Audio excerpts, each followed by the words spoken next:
Hello, folks. Welcome to Vampire the Requiem Party Monsters. This is episode 1. I love the nightlife.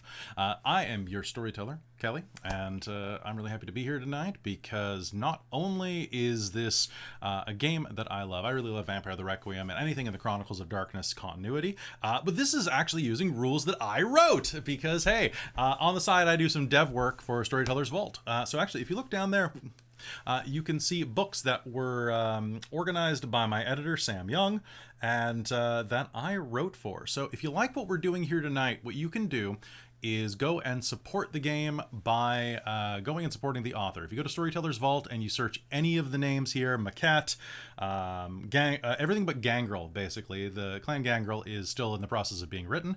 And so go and check all of those, or you can search me, Kelly J. Clark, and you pull up my entire list of everything there, which is under None More Dark.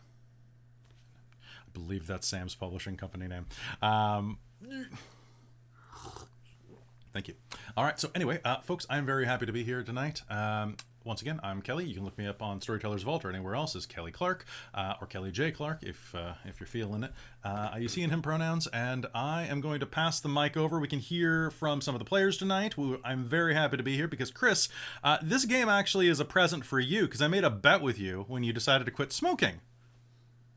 And so you threatened to make me run Beast the Primordial, and then you compromised your integrity by letting me do this. So thank you. I just threw out the idea. It wasn't a threat. So, Chris, introduce yourself.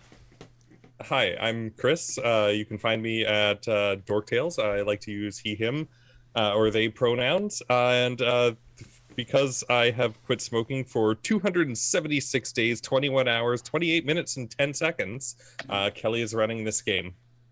That's a lot of seconds. I got an app keeping track. It helps me. It gives me motivational quotes when I click on it, but it doesn't bother me or make me think about it otherwise. So it's nice. Good.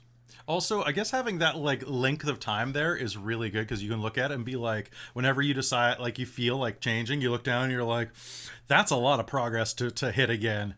Yeah, and I don't know if it'll show up here, but it actually says like the percentages of like the year there, like 75.9% of almost a year. Woohoo! That's rad, man. Like that's so cool. Oh, and tonight I will be playing Erik. He is a Maquette Norvegi bloodline from the updated book over there in the corner. I hope I'm pointing in the right direction. And he's got a lot of cool stuff there. It was definitely the one that kind of called to me out of that because I was like, oh my god, these guys are gross. Like, let's play one of them. A little bit gross. A little bit. All right, so let's go over to Amy. Amy, what's up? How you doing? Hi. I'm a little sore, but I'm good otherwise. Happy to be here with a new character. A very character I'm excited to play because she's a giant woman. Mommy. Big woman. I found a Mommy Milkers t-shirt that I need to send you. Oh my god. Oh no. But yes, hi, hello, I am Amy. I use she, her, or they, them pronouns, and tonight I will be playing Lena Masters, the Ventru Macellarius of the Invictus. And also, one of the fun things about this, as you're going to be learning about this, so I was not the only writer on this project, and I swear to God, I did not influence these players into picking my stuff, but they're only playing stuff I wrote personally. So I'm really sorry, Mike. I'm really sorry, Sam. I'm really sorry, Roman, and everybody else, all the Jacobs. It just happened this way. And the Macellarius were one of the first things that I wrote and one of my favorites because you can't stop them. I love it. Eat up, bitch. Eat up, bitch. Let's pass it down to Caitlin. Hello. I'm Caitlin. I use she, her pronouns, and I go by Petite Medic everywhere that Petite Medics can be found. Yes. Nice. And I'm super excited to be here. And I can't see anything. Thank you. Oh, because you're wearing the contacts. My contacts. Crazy. What are you playing tonight? But tonight I'll be playing Jilly Bean, the Candyman Nosferatu of the Order of Dracul. I'm just a little Jilly Bean, guys. Oh god. And it's just, god damn, you're that character from Kakegurui. I have a lot of characters, but Yeah, I bet you are. well, I made this one and I was like, wow, Candy Gremlin? That's, this character. And then I was like, actually, though. Candy Gremlin. Candy Gremlin. God damn it. All right, and finally in the corner, hey Winter. Hi, that's me. I'm That's you. Winter. It's weird not playing Mars tonight, but I'm You here. can play Mars. Oh, no, you don't want Mars. I'm playing Cece. She's our little bit of a nerd gamer girl, Deva, also Invictus, and I go by she, her pronouns. Nice. For those of you who are not used to the Vampire the Requiem setting and may be more familiar with the Vampire the Masquerade setting, what you need to really know is that, or if you're not familiar with any vampire stuff, is that vampires are real. This is a modern day setting where the supernatural exists kind of hidden in the shadows beneath everything. Have you seen like the Underworld movies or any supernatural drama, really? Like it's pretty much like right there. Vampires are blood-sucking monsters who are created when you drink someone's blood and then feed them a bit of yours, if you are a vampire, and a little bit of your profane will. And each one of them comes back as a member of one of 5 distinct clans. Each one of the players here is playing members of something called a bloodline, which is basically what happens when a clan specializes itself and becomes super special instead of just a little special. So, for example, Chris is playing someone from the Norvegi bloodline, who their whole thing is that they are like assassins and like can make cool shit out of their blood, like weapons out of blood. Amy is playing a character who grows and does. You'll find out. They're hungry boys. I took the giant merit. I just want to put that out there. I took the giant merit. So I'm like 7 feet tall. And I think, you've got 3 feet on me? 4 feet on me? No. I didn't go that tall. 1 foot on you. 1 foot. Okay. Mommy. Caitlin is playing a Nosferatu Candyman, so the Nosferatu being like kind of creepy things, but she is obsessed with cooking and sweets and think of anything creepy involving food that you've ever thought of. And that's what I wrote into that bloodline. And then Winter is playing a member of the Callisti bloodline. Yeah, the audience is allowed to know. I know. Just like the logo's right there. Any enterprising people. The what? Exactly. The Callisti are great. They are actually something that existed in the previous edition that I rewrote the rules for. Same with Amy's. And they're great. They're basically mean girls that switch your emotions and opinions. All right. So, and then we've got 2 different covenants here. Most of you are members of the Invictus, which is the aristocracy of the night, the bigwigs who control everything through power, money, and all of that stuff. And then 1 member of the Order Dracul, who basically are this group that follows this guy. I don't think you've heard of him. His name's Dr. Acula. He is a medical professional. So Dracula was a vampire and basically was like, you know what? I don't think being a vampire is really as hard as everyone's making it out to be. And look at this. I'll just use some alchemy and do some weird shit. And like, I'll walk in the sun. Come on, fight me. What are you, a cop? You know? Well, wait, you can't because you burn. Oh, but I don't. Count how many coils I have. 1, 2. So basically he started basically like vampiric Freemasons Templar society, where they do weird alchemy, experiment on each other, and then get like superpowers that allow them to like walk in the sun or do anything that a normal like 5-year-old human can do. Yay! At me. They're pretty great though, and it's always the Order Dracul's fault, as those of you who have read the Deva book will know from the fiction. Why is it always the Order Dracul?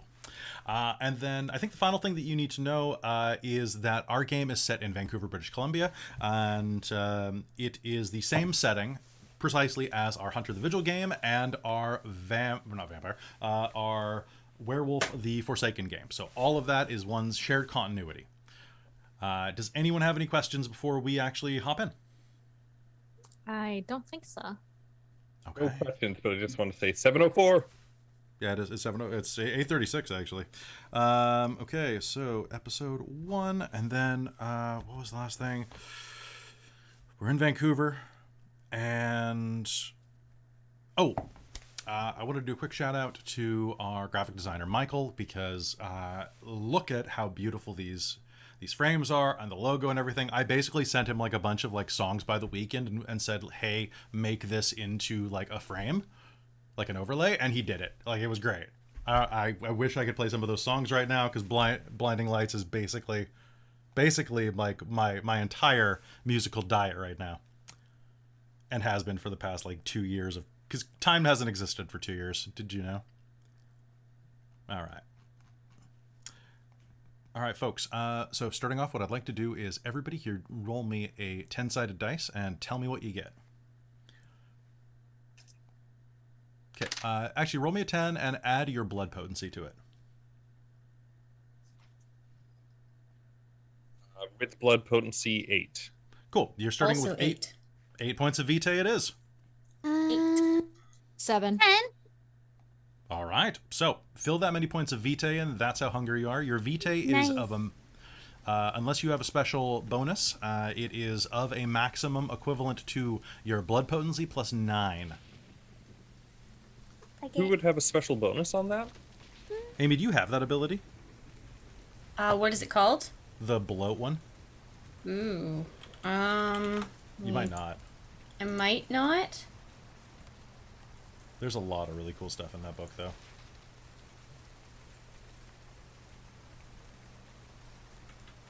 All right, so. And I'm just going to open, one sec. Let me open my digital copy, because I'm loading Winter the core book right now. And I will need to look something up, I'm sure.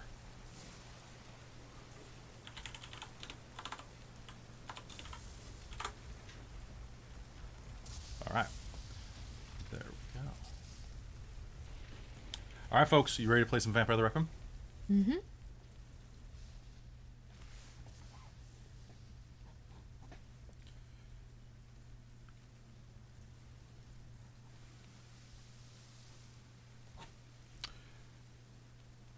Vancouver is always cold.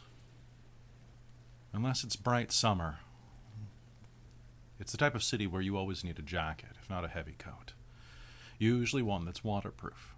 And in winter, it's twice as dismal. Even at night, gray tendrils of cloud cover strangle the city's skyline, obscuring any hint of starlight, blotting out the moon, and are only cut through by cold, biting winds and torrents of pissing rain. Puddles and potholes dot the landscape, and the long car takes one deeply.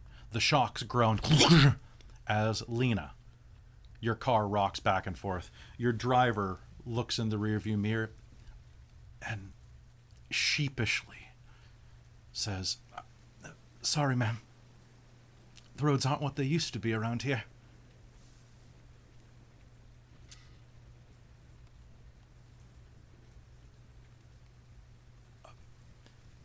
Ma'am, begging you. I'm sorry? He freezes and I just wanted to be sure. Do you really want to go to this side of East Hastings to pick him up? It's not in your job to question. Yes, ma'am. Carry on. He continues driving you across the cold, dark Vancouver night.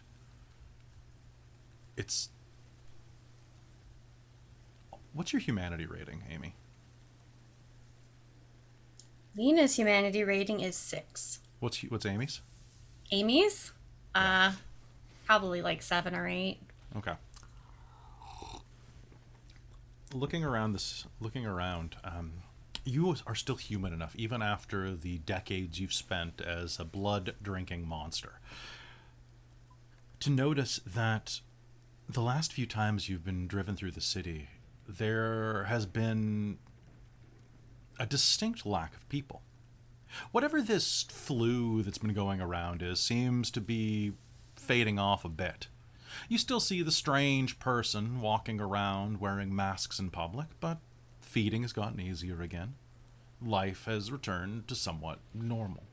Although that didn't really affect you. You have enough money, prestige, power, and the ability to call animals to you that feeding was never much of a trouble at all. Others, however, are not quite so lucky. Jillian, where is your shop? Her shop is not right like downtown. Oops. But probably more in like the probably south of it. Okay, so maybe like kind of like by Granville Island, but like not on Granville Island. not in Granville Island. Ah, no. Oh, I guess it could be. That would be neat. Maybe we'll use Granville Island again. You can use Granville Island again. I already used it with Leah, but we can do it with Dilly too. Which one was Leah? My changeling. No, just like, I mean, that changeling died. You took over her stall. There we go. It was empty. It was. That has to be whoever it was before. Now, the four of you have worked together before, and tonight, Cece, you have decided to actually leave your home for a change. Blech. Okay. I know. What has brought you down to meet Jillian? Later this night, you have a potential meeting at Elysium, but why did you want to go meet her beforehand? She showed up on one of my social media apps asking to meet me. And it's been a while, and it's getting darker earlier, so I don't mind leaving my house. Okay. So, as you are walking down the cobbles of Granville Island, for those of you unaware of Vancouver, Granville Island is a small, I can't remember the dimensions, but say like about a square mile, maybe a little more, maybe a little less, kind of nestled underneath one of the main bridges in Vancouver. It's kind of this tucked away little hipster and kind of antique. It's kind of like Vancouver's Pike's Place Market. It's kind of tucked away, has a bunch of old shops, a bunch of nice restaurants, but it's very touristy, but is actually one of the only touristy things in Vancouver that's also kind of nice to go to if you're a local. You know, it's got a good vibe to it. And as you are getting ready to close up for the night, what time do you normally close, Jillian? It is December, so there is the Christmas rush. So I only come in for the close, so probably, we'll give them time. We'll close around 10 p.m. Okay. I mean 9, actually. We're Granville Island. Yeah, this is... We'll close around 9. 9 p.m.? This is the world of darkness. Yeah. Everything closes a little early. Do you have any people working for you at this time? Or do you just manage the shop yourself? Okay. I probably have, what's her name that I said? Let me check. Yeah, my friend. Let's see. Is this your touchdown, or is it, you're talking about Paige? Paige! That was her name, yeah, Paige. Okay, Paige. Paige and, like, other employees that, of course, I know their names, but I want to talk to Paige. So what do you primarily sell at your shop? You primarily sell? Handmade candies. Okay, so like, do you actually do the long sugar stick where you kind of put it in the old time press and give it a press and then go whoosh, and it explodes into 100,000 pieces? Do you know what I'm talking about?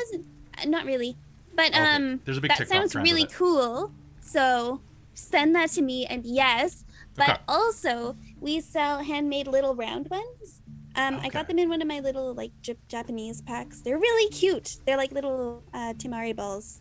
Nice. I can send you a picture. That's fantastic. So yeah, so just handcrafted little candies of all sorts. So rock candies, those ones you were talking about, the little balls. Yeah. Nice. So you'll actually see as you are watching, Paige is taking the last pair of customers, a grandmother and her teenage granddaughter, maybe early 20s. It's really hard to tell. Everybody's makeup really ages them a lot these days. But she's talking to Paige and being walked through some of the old candies, and the grandmother's going off on this old story about how when she was a little girl, this was the only type of candy that she actually liked, and now it's so good to see the classics coming back. And Paige is doing the customer service smile. It is 9:05 at this point. Well, you're more than welcome to purchase some. The sign says you give free samples. At this point, Jillian's gonna come up behind Paige and just go, Paige! And like a sneak, like, bloop. Hi, boss. Hey, we're closing up soon, hey? Are we? We are! I guess you've got to get home to the... Not here. To the not here, to the cat, of course. Anyway, do you want to go clean up and I'll help these nice people? They sure are nice. They sure are nice. I'll start cleaning, Jilly. Thank you. Thank you. Mm-hmm. She whispers as she passes you. A free sample. Here's a free sample. And I want to try the watermelon. Okay. And the tutti frutti. Okay. And the mint. Okay. Okay. And she'll get them in the sample tray. And... She will begin to leisurely... These are hard candies. So she is making a toothless old woman... Just noises that I cannot replicate on camera. And will not. Don't. Because it will be clipped. There is no mukbang here. But starts just gumming and making a meal out of this. And it's at that time that you'll hear ding, ding, ding at the front door chime, which I imagine in your shop is an actual brass bell above the door. Absolutely. So, and your shop's kind of like a narrow number. I'm thinking kind of like the shop in Charlie and the Chocolate Factory. Yeah. I'd say narrower, a little bit longer. Yeah, like you well painted with like reds and stuff, and like tall cabinets, and maybe even one of those. Yeah, with the little things. Yeah, the ladder. Yeah, the ladder. Actually, there's a tea store that has that. Nice. I like it very much. I bet you do. So as you're doing that, the door will jangle open, and Cece will enter. And at this point, I'd like it if you could describe what you look like to each other. I look like this. That was easy. Describe it. And she's just like into her phone, like. So what does Cece look like for those who might be listening to the stream? Okay, so Cece is very small. She has long, very blonde hair, and she wears super baggy clothes. She's got earbuds in, connected to her phone, and she's just scrolling. Okay, so scrolling.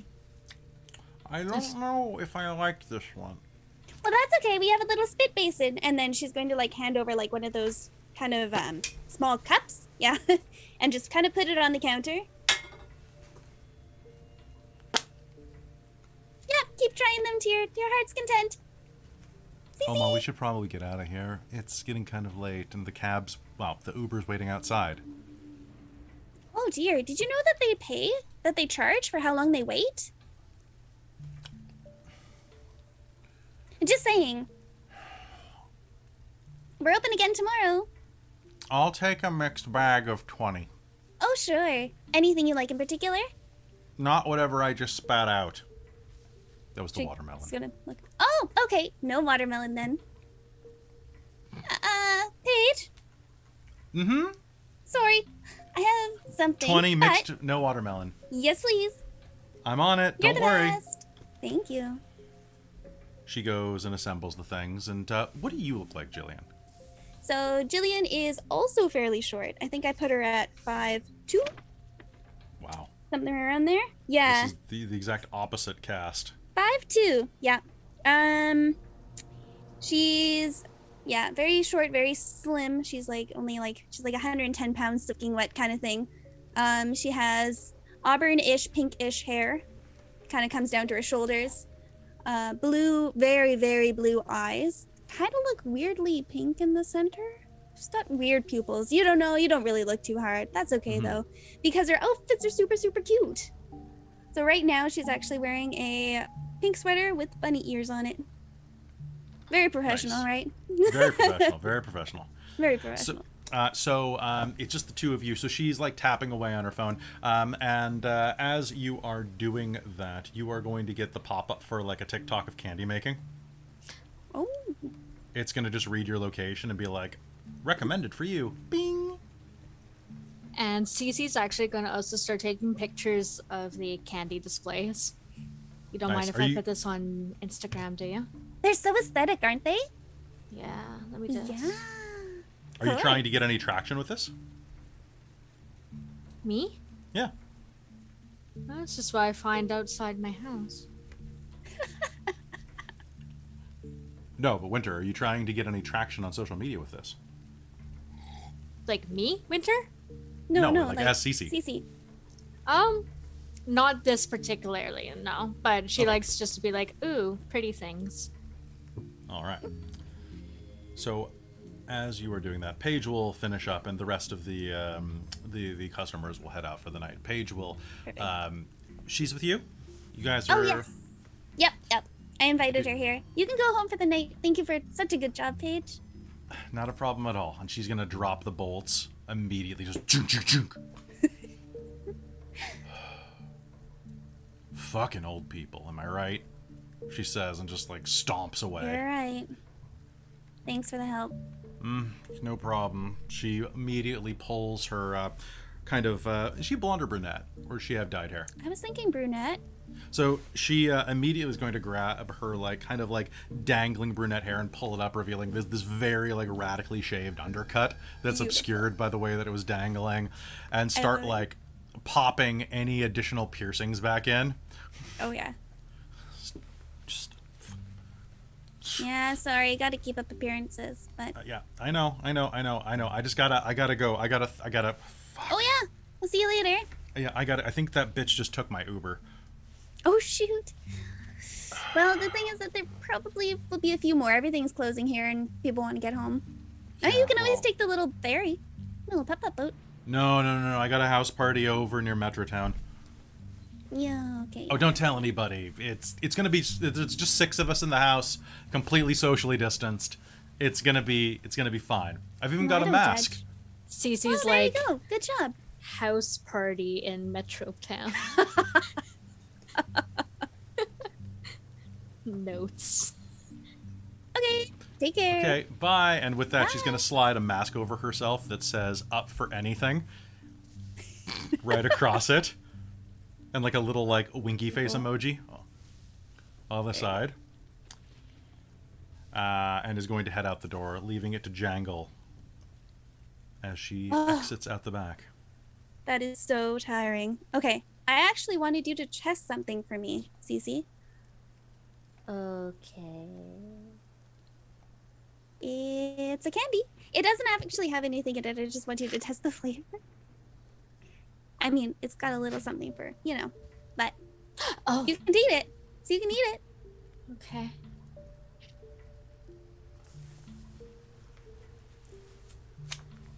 So what is this, Jillian? This is a... I'm thinking of just having it be just like a little candy with a little bit of like blood so that you could actually, like a vampire could actually eat it. Not be like, Yeah, because that Yeah. you actually one of the That's you, the actually. Candyman have a special ability. Yes. Just for being like their bloodline. It's pretty cool. Yes. I don't remember what it's called at this moment in time. The sweet stuff. You have the That's innate the ability one. to infuse vitae into consumable items such as candy or Yes. drugs. All it takes is a single point. The consumable item includes special properties, blah blah blah. Does not replenish vitae pools. Must be consumed within 24 hours or the blood becomes inert. Infused You say items. Sorry. She doesn't need to know that. I need to know, is it less or more than 24 hours old? Less than. Okay, cool. So Cece, this tastes I make like... a few when I wake up. This tastes delicious. Is it a hard candy that she'll have to like? Okay. Yeah, you have to suck on it a little bit. So here's the thing. Vampires, unless they actively attempt to, can't eat food. And they have no real desire to. It's kind of like going back to baby food after you've had steak. Like, it's gross. It's like licking the bottom of an ashtray. It's not something you want to do. But as you put this into your mouth, it kind of brings back a lot of memories of being a human, like the positive way, and actually tastes delicious. Meh. Do you consume it? Yeah. All right. Can you do me a favor, my friend? Of course. Can you roll me Resolve plus Composure? At a -1. So with this system, what you do is you take 10-sided dice, the number of dice in your Resolve and your Composure, take one away from that pool, you roll them. And oh no, that's a 9. So I got You're looking for 8s, two 9s, or 10s. yeah. So 2 successes. 2 successes. All right. It is delicious. Nothing happens to you. This feels great. You're going to actually feel fairly invigorated by this. You'll get them. So? It's good. Excellent. Gets kind How of do you stuck feel? in my teeth a little bit though. But I'm not gonna bite it. No. No, don't bite it, don't bite it. Just let it dissolve. I feel fine. Am I supposed to feel something? I just thought, it's probably been a while since you had something like this, so Mm-hmm. thought I'd give you a little treat, that's all. Cool. So, are you ready to go? Yeah.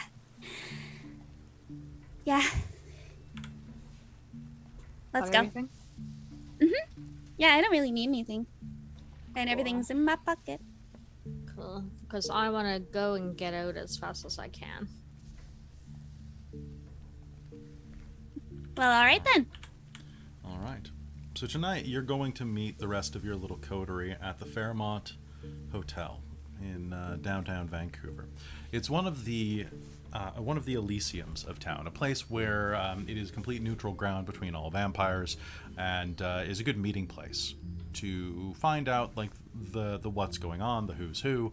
The restaurant is booked for a private event tonight, which means about half of it is just kindred only, so you can kind of meander, go in and out without worrying about too many mortals. They're only in about half the restaurant, and not everybody shows up. It's actually fairly quiet these days, especially since COVID hit. People are, even vampires aren't congregating as much. Because, strangely enough, while vampires can't catch COVID, they can absolutely transmit it. So long as they, speak or exist around people who do speak with it. It's fun. They basically count as an inanimate object for purposes of transference, like if you sneeze on a door handle. Haha, we're a vehicle. You're a you're the Corvette for the the chat finally noticed your blood bag. All right. So, meanwhile, can I get an initiative roll for you, Erik? Initiative is what again? Roll the d10 and add your dexterity and wits. Oh, pardon me, your dexterity and composure. 15. Holy crap. Erik, you're in the you're in East Hastings right now, one of the sketchy areas of Vancouver. You're about 2 blocks away from Chinatown right now, and one of the areas where just squalor has overturned into the streets. There's a tent city about a block that way that is stretching for over 2 blocks of various shanty locations and like rain stills and oil drums that are burning right now, plunging all manner of oily clouds into the sky. You're not concerned about that at the moment, though, because you're beating on somebody in an alley. Can you tell me who this person is and why you're beating on him tonight? I probably would have just tried to find somebody who was stumbling in an alley, thinking that they might be a little bit drunk and hoping I could get a little bit of that flavor off of their blood, and just kind of sneaking up on them and trying to come up from behind, grapple them, and choke them out into unconsciousness. All right, so as you're doing this, you have grabbed this guy from behind. He's a pretty big guy. Honestly, how tall are you? You're 6 foot... I'm just 7. Just 7, okay. So he's not quite as tall as you. He's about 6'6".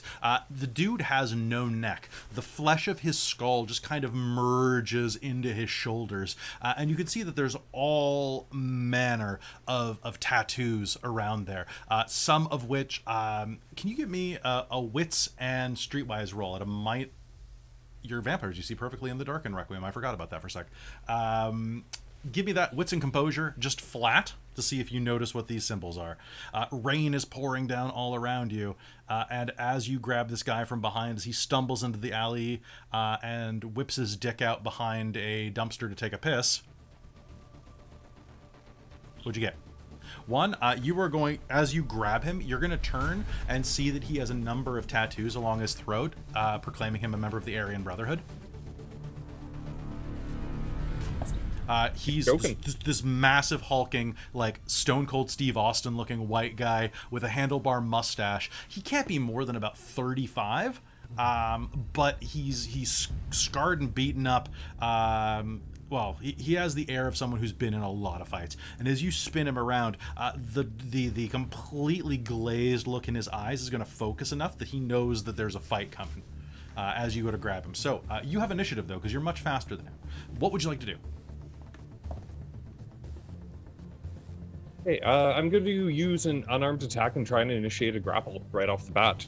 So good. It's strength and brawl versus minus his defense to try and initiate it.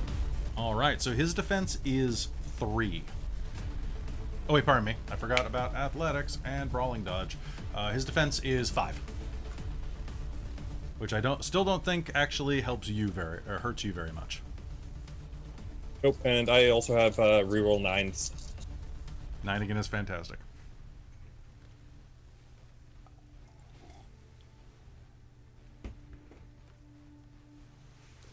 Uh, 4.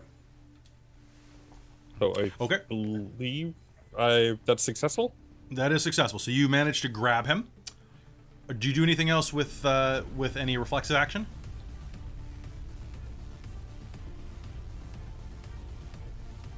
Yes. I think I can start choking him out. 1 second, because I have a you have to do that next round. Oh, okay, cool. So I believe the first round is just initiating the grapple, but I always forget because grappling rules are the thing that I'm the worst at in any system ever. But continue.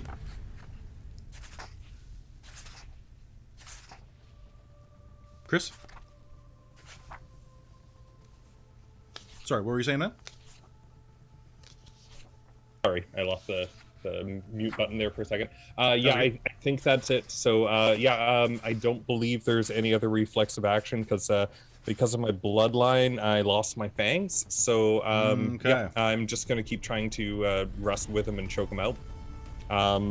His go. Okay, so that's going to be his turn. You grab onto him. The fuck do you want? I'm gonna fuck you up, man. And so, actually, pardon me. So he picks a move from the list below to enact immediately. So you can do control weapon, damage, disarm, drop prone, hold, or restrain, or take cover. You can do one of those immediately upon grappling.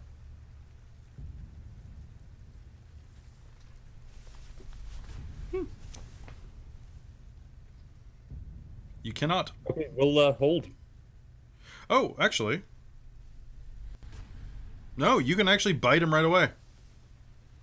I can't. Why not? Oh yeah, you can't. Well, you can still bite him, just not the same way as a vampire. I'll just hold him for now. Okay, so hold. Neither can apply defense against the oncoming attack. Okay. He is going to do a contested strength and brawl roll to try to gain control of the brawl. So may the odds be forever in your favor. He's going to spend a willpower. He is that really? All right. Why have you betrayed me like this? How many did you get? Was it more than one? Another 4. Another 4. God damn it. Okay, so he is going to try to pull himself out of your grasp, and actually only manages to get tighter inside of it as he kind of tries to whip you around and like hurl you into a dumpster. But you've just got too much leverage. You're 7 feet tall. You've got almost 7 inches on him, and as you kind of twist and keep hold of his patchwork leather jacket that's like covered in all of these disparate motorcycle club pins or patches, you are still in control of him. It is the winner picks a move from those below to enact immediately. So yeah. Hey, how does when do I get to because I do have the merit chokehold, right, which if I score more successes than his stamina, he's out for his stamina minus the successes in minutes. He only has stamina 3, so let me just double check that you don't have to employ that directly. Was that in the core book? We didn't use Hurt Locker, did we? We did not. It is in the core book. When you roll more successes than twice the victim's stamina.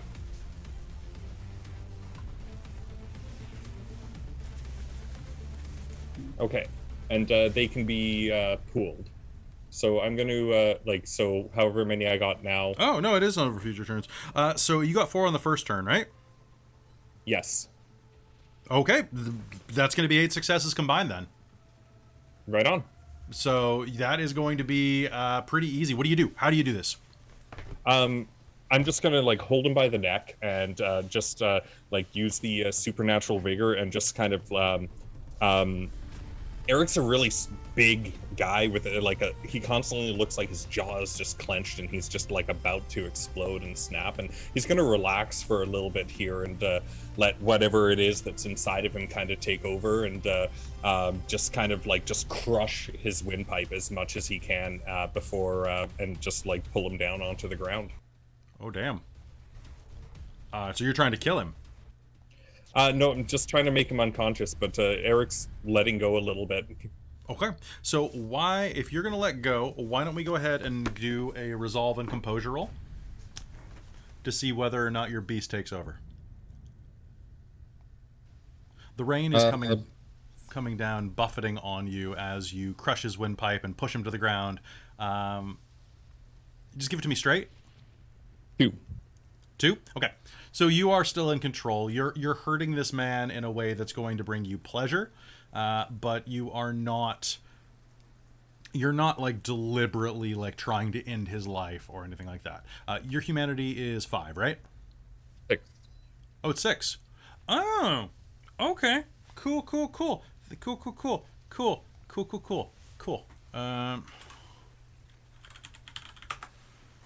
Okay. How are you going to go about drinking him?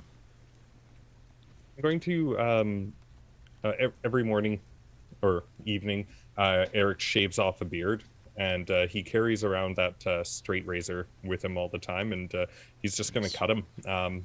Probably just maybe somewhere, maybe on the side a little bit. Looks like try and make it look like got into a little bit of a fight there, and just maybe kind of around where his just on the side, his left side, kind of around where his belly button, like that kind of level, and he's just going to cut him through his clothes there, and literally just start lapping it up, like Sounds almost good. like a dog. As you do, you're going to taste that there's something like very sharp to this blood. It rolls over your tongue and has an almost like burnt taste to it. But as you consume it, it is very invigorating. You are going to feel very, very. There's definitely a streak of mellow through this, like you've had a few beers, but there's something on top of this that's actually going to make you a little wired tonight. So I'm just going to check something real quick. No. Actually, injuring someone over blood is Humanity 7. So cool. Have fun with that. You didn't kill him, and I was going to give you a big bonus because he's a neo-Nazi. That's just like a +5 to your rolls. I'm gonna drink until I'm full. Okay. And then just leave him there. How many down were you? Blood potency 2, you have 11, so I was 3 down. Okay, yeah, that's not going to kill him. So you were going to guzzle that down, though, and you are going to be pretty deeply full of... honestly, you can taste his hate. Even more than the alcohol and the methamphetamines that are lacing his blood, hate is at the core of this. His blood kind of curdles a little in your mouth as you guzzle it down, but it's still nourishing. It's still delicious. It's like adding, I don't know. It's not dissimilar to adding lemon to like milk tea. Like, it just starts to get kind of chunky and coagulated as it flows into your mouth. It's not unpleasant, but you gotta be in a mood for it. Caitlin's face is great on that. You do that and you know it. No? You don't put lemon in your tea with milk? I don't. Every time my tea gets a little bit chunky, I'm like, well, that was nice. I won't do that one again. And then... It's usually because I put milk in it, and it's not one that's made for milk. Sure. They're all made for milk. All right. And as you finish guzzling him down and step out of the alleyway again, do you wipe the blood off your mouth? Or you grab his wallet? I'm gonna wipe it off, but I'm gonna rob him too. Sounds might as well. You're good. there. He's got $180 on him. As well as a small Saturday night special revolver. If you check all of his pockets, you can give me a quick wits and investigation roll.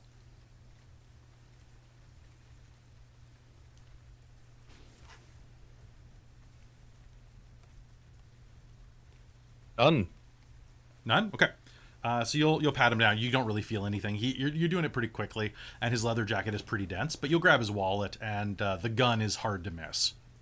There also is a small switchblade. It's not a switchblade. It's one of those utility knives that has like the thumb pivot.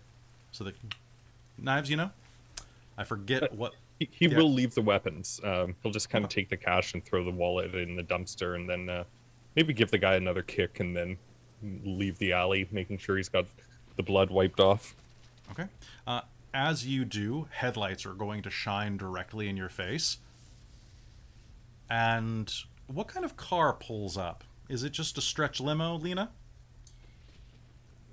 Yeah, it's something very sturdy and very fancy. A Rolls Royce? Sure. I'll trust you on that. Hold on.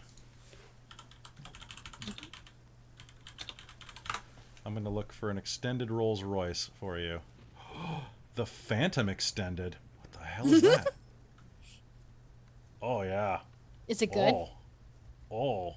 They're not quite as long as I was hoping, but they're definitely built for large people. Or it's an SUV, your call. That one I want to see what sounds this cool. looks like. What color? I've got I've got purple. Purple? Like it's a deep purple, like almost yes. black. Okay. Okay, so hold on one sec, and I'm really sorry for those of you watching the stream. You're rich, right? So why not A both? royal color. There you go. I posted it in the Twitch chat so that everybody can take a look at it. For those of you, go to Rolls Royce and look up the Phantom Extended. And scroll down for that monster. Holy shit. Okay, how much is this? I'm gonna... Like, look, it has glowing red panels inside of it. I love it. Okay, looking at that witness to card, greatness. that This is makes so me think of Lena. This is so pretentious. Oh, it doesn't even exist yet. It hasn't been released. Well, it has in whatever. Chronicles Yeah, of Darkness. You're Invictus. You already have it. Yeah, true. That's true. I has have a- connections. It has a surfboard on top of it in one shot. Like, it's velvet lined. Holy shit. How much? What? Okay, hold on. Rolls Royce Phantom price. Oh! It's a big number. You're not gonna guess what it is. Amy, guess how many thousands of dollars this is? Is it $1 million or more? No, you're half right. It's 562 Canadian. 1,000. Yeah, it's 790. Oh my lord. Yeah, it's a Yeah. $500,000 Rolls-Royce Phantom. Holy shit. It's probably not mine. I'm probably borrowing it. Well, you're It's leasing. in the family. You're leasing to own. Yeah, sure. Okay. My God. Yeah, you can have it. You have Okay. a Phantom. It's been reinforced for the weight. Oh, absolutely. Everything is custom. Oh my God. All right. So that is going to pull up a luxurious purple. Purple Rolls Royce is going to pull up to the side of the road for you. I have to ask. This is a very, very important question, Amy. What kind of music is playing in your car? Mood. Lounge music, like jazz. Okay. Yeah. The real question is, did she bring a dog? Would you ever not bring a dog if you had the option in real life? Okay, so there is a dog that is, if you stood it up on its hind legs, is almost as tall as she is. Is it a good boy or girl? It's a really good girl. Though I think her eyes might be a little unnerving. As the car pulls up on the side of the road, a driver, a man of indeterminate age, around, I don't know, 30s, maybe 40s, will step out of the driver's seat, quickly check to make sure that no one's about to carjack him, and is going to cross the road. And, sir, the lady has requested your presence. Allow me. And he will open the back door. Actually, wait. No, there's a dog in the back seat, and this is only a two-person. He will open the front door. It's an extended cab, I figure. It's extended? Okay. Yeah. So he'll open the back door. Yeah. And as he does so, I'd like you to describe what Lena sees. What do you look like? Eric's tall for anyone other than Lena. And he's a brick house. He's big, he's wide, he's quite stocky. Normally he does look like he's constantly like clenching his jaw, like kind of concentrating, and almost like he's about to snap at everyone and is trying not to. He very square face. He does try to dress nicely, though it always ends up dirty. His clothes always end up ripped, dirty, torn, and he's very strong, but he's got more of that strongman kind of like some padding on there, and he typically likes to wear vests, button-up shirts, sometimes some ball caps, and long sort of trench coats, not black but more grays and maybe some greens, and even though he likes button-up shirts, they're almost always too small, so they're about to pop, and he normally dwarfs over other people around him, except for you. All right, so inside of this vehicle, describe the dog first. So this is one of those, it looks like one of those brown Doberman Pinscher type dogs. So like the softer color palette, if you know what those look like. But it is the biggest one you've ever seen, and because it is at least partially Great Dane. And it is lying on the floor with its head up, like taking up quite a bit of space. Are its ears docked? Or is it? Or are their ears? Is its ears docked? They're up. Okay. Yeah, they're upright. Okay. Now, is that natural, or did you have that done? I think it's natural. Okay. I don't support that in real life, but you're a monster who drinks blood, so whatever. I don't know how Doberman ears end up that way. So a lot of Dobermans do have their ears docked. So they're cut. Interesting. They cut them and then stitch them so they maintain a canonical look. Huh. Conical. Yeah, it's not a great practice. I'm gonna say this is all natural. All natural. All right. Maybe it's mixed in with some, I don't know, German Shepherd or something. Sure. Maybe it's Maybelline. All right, sounds good. So this dog will look up and... Duchess. I had a dog named Duchess growing up. Growl back a little bit, as is customary. And what does Lena look like? Lena is 8'4". She is incredibly thick and curvy. So the thing about Macellarius is that as they get points into their discipline, they get bigger. Usually, it went to like the butt, the thighs, the height, and the boobs. So she is thick. And she has long, like... Everything? Brown hair, kind of like light, like I almost want to say, I never know what to call it, like dark blonde, light brown-ish, dirty blonde, like that milk tea hair color or whatever. Ash honey blonde? Blonde, Honey's yeah. good. And it's actually like in a half up do. I don't want to mimic it, but and otherwise is mostly down. And she's got like a definitely custom tailored like blazer jacket over it, like a dress, like a knee-length dress. And she's got this dog with its head on her, up on her knee. All right, so everyone take a moment to simp for this character. All right, moving on.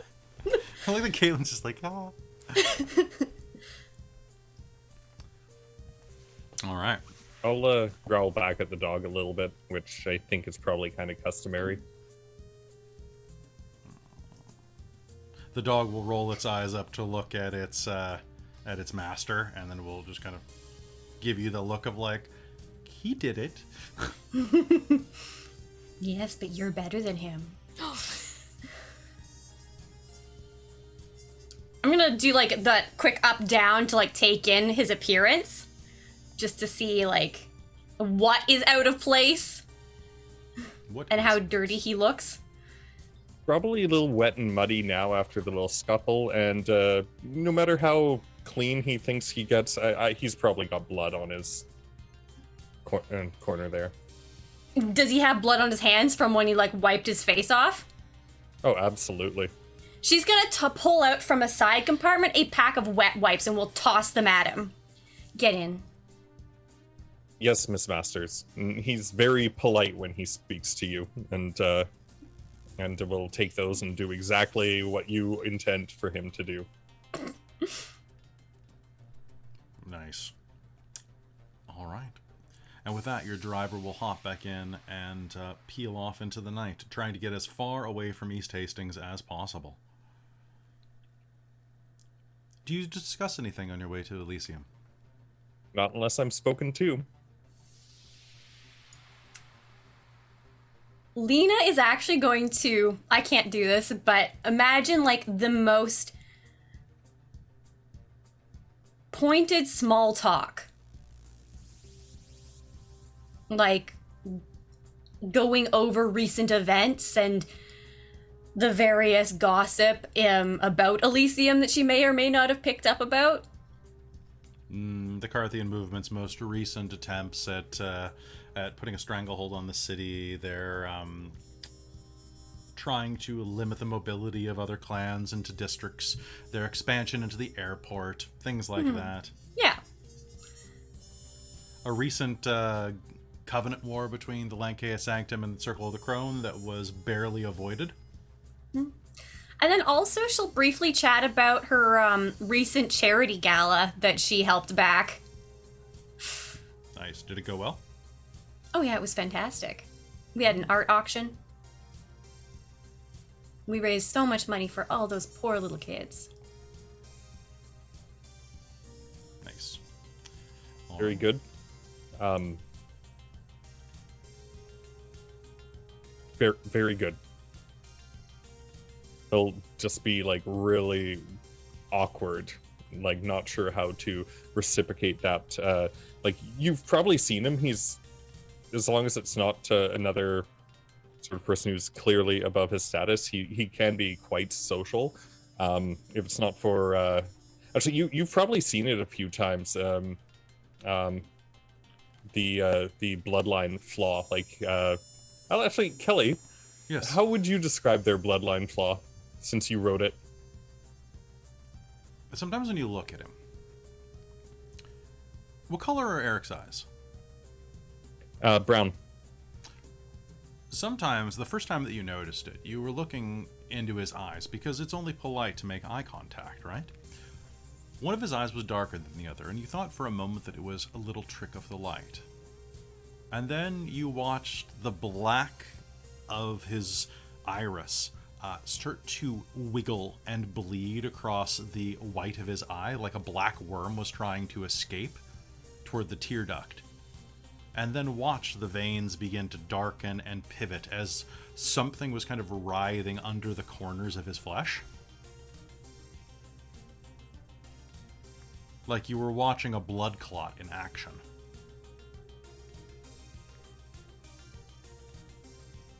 But it happens a little different every time.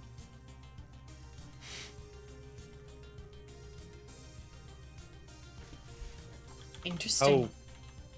How when a moment comes where it seems like or if a moment comes where it seems like Lena is not making small talk, let me know.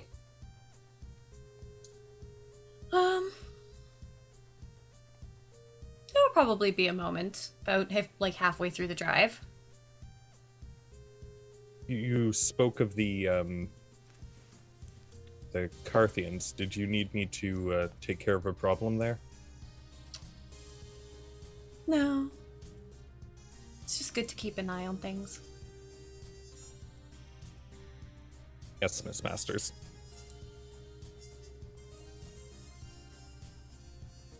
Meanwhile, the other two of you, how are you making it to Elysium tonight? Just taking a cab, an Uber, or do you have your own vehicle? I don't don't have a drive. vehicle. Let's You take an drive. Uber. Uber! Okay. I don't drive. So you take an Uber and make your way across the blasted, damp Vancouver winterscape. It is not your favorite trip. Especially the Uber driver's a bit surly and lets you out on the side of the road, right on a puddle. Hey, wait, we gotta pay. Are you hungry? You can just pay using the app. No, but wait, I want to give you a tip. She's going to, like, bodily crawl over the seat. And she wants a little drink. Look, I'm flattered, but I'm married. My husband's real. And she's gonna try to drink. Okay. I think that won't be a problem. Actually, he's driving a tinted out Prius. So nobody is looking in the front of this. You can go ahead and bite him. Okay, first she's gonna slip a candy into his mouth. And then she's gonna bite him. Well, fair trade, right? Right? Okay, so biting into him, you feel the warm rush of a very... His blood kind of rolls over your tongue, almost like a... honestly kind of like a maple syrup latte. It has that type of like foamy quality to it that clings to the tip of your tongue like freshly frothed cream, but also has that slow trickling saccharine syrupy quality of freshly tapped maple. And it kind of just clings to your throat and chin as it kind of makes its way into you, filling you with the warmth of stolen life. While that's happening, Pure blood Canadians. Cece's gonna be just like taking an awkward selfie in the back, be like, that moment when you're third wheeling. Nice. As if.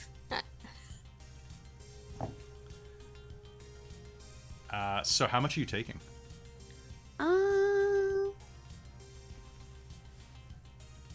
2. I think he can take it. Oh, he can take it, absolutely. He can have a little nap.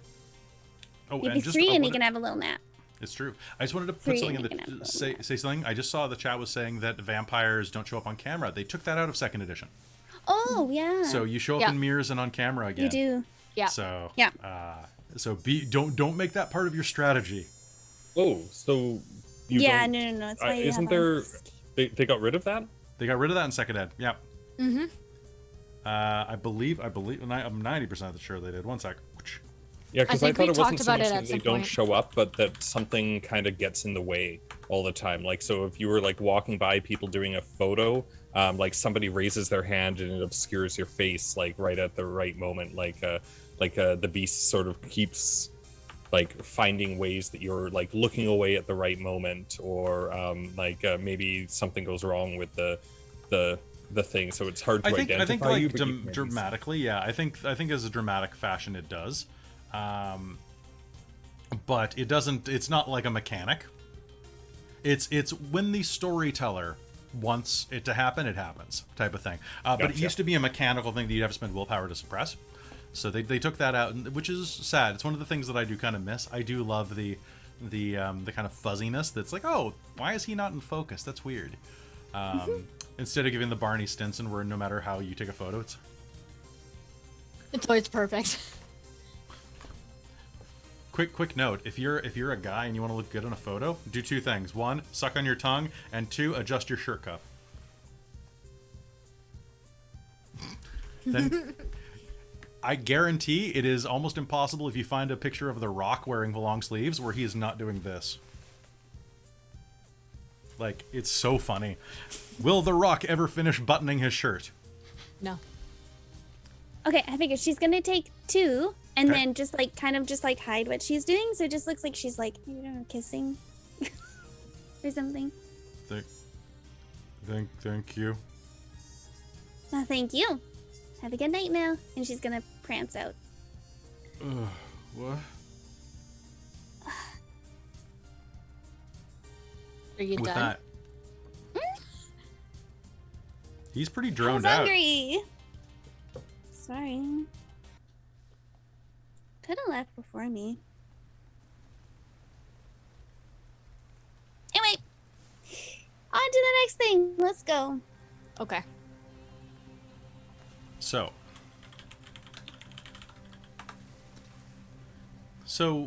as you hop out, you are going to quickly see that nearby a majestic purple vehicle strides the curb in front of you, and a driver gets continuously soaked as he runs around the back and reaches for an umbrella, holding it out in the dim glow of the Fairmont Hotel. You are going to see the door open, and this thing is dense. Like, this looks kind of like a miniature version of the Beast, like the U.S. President limo. The door is about a foot thick, and and he holds it up. Miss. And who gets out first? Do you get out, or do you let your associate get out? I think Lena gets out first. Oh God, this is just the size of this. And so you are 8 feet tall. 8'4". Oh, of course. In heels. Sure. So 8'9". I don't know how heels work. Oh hey, Tasha showed up in the chat. Tasha knows how heels work. Yeah. All right, so you proceed to just kind of go leg. This is the bitch that doesn't end. Cece will see her getting up, be like, oh, it's her. Yes, your majesty.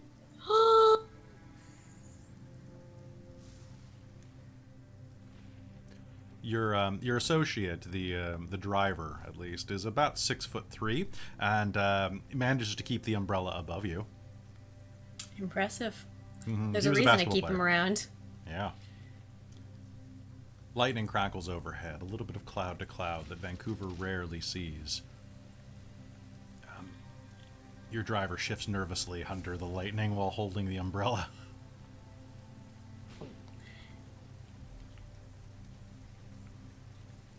She looks back at the car. Are you coming? Oh, he will step out and follow behind you. Probably actually a little bit. If your dog would walk on pace and heel with you, he would be slightly behind, but still within sight of your peripherals on the other side. Yeah. Once you get out, Lena's just gonna go give a quick whistle, and Duchess, this enormous dog, will hop out and patiently, cooperatively heel. Ladies? Lena! And the dog! And the other dog! Hi. Nice to see you. Jilly? Cece? How's your evening? Uh-huh.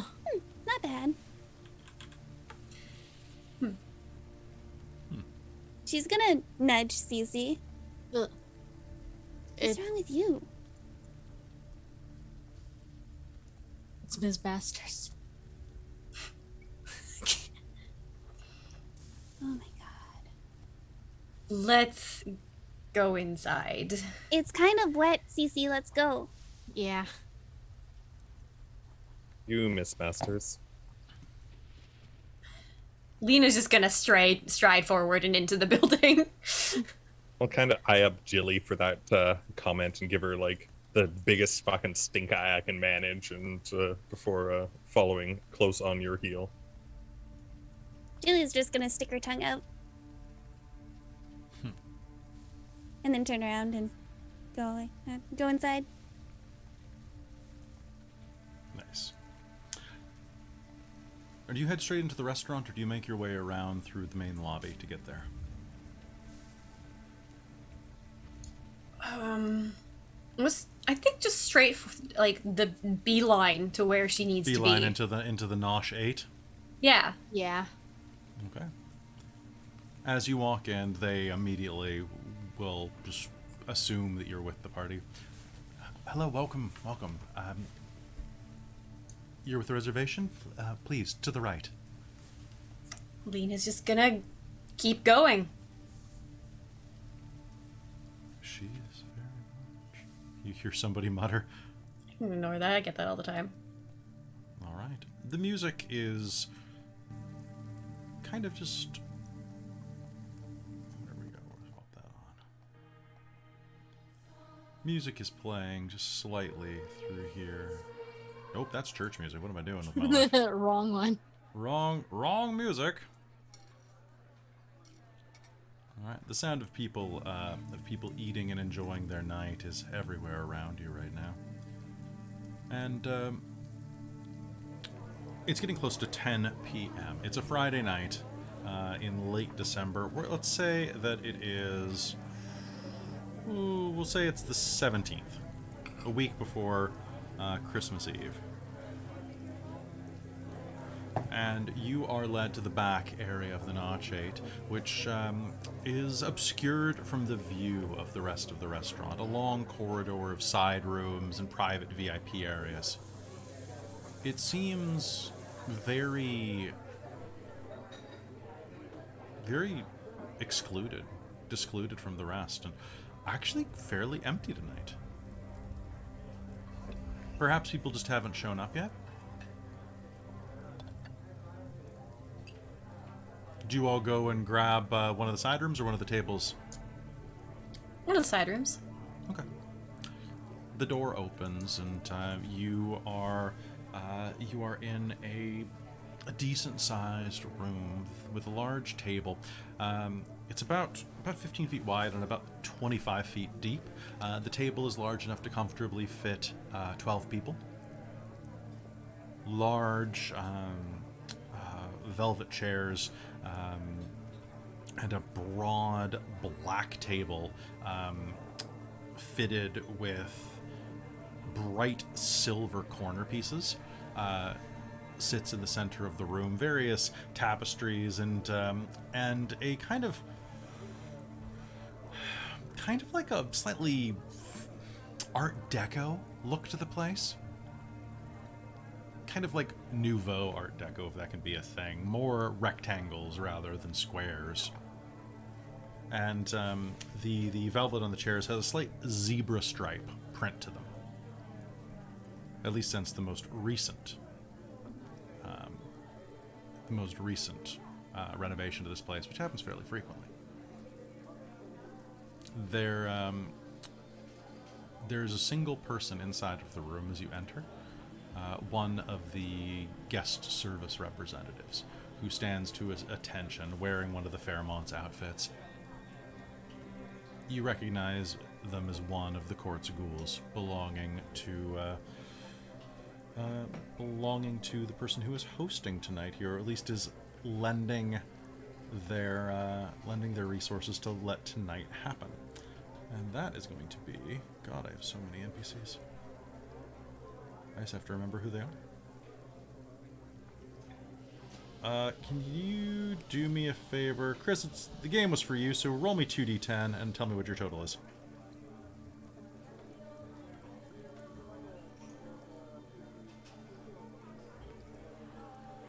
$18. 18? Okay, so that's... 19. 19, oh damn. Okay. So... tonight's event is hosted actually by a member of the Order Dracul.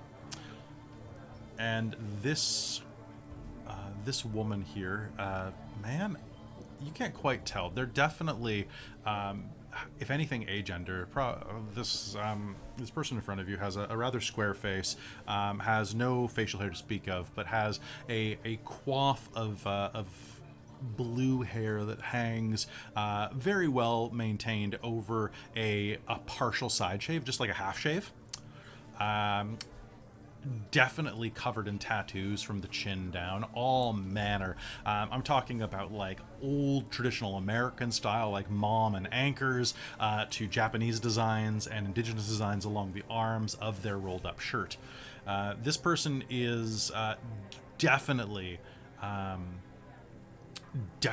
into the art scene, and even though they are they're well put together, they're well dressed, as you approach, you don't even have to be particularly perceptive to see that the fingernails are painted with kind of flaking, scabbing paint like an old house that needs another coat.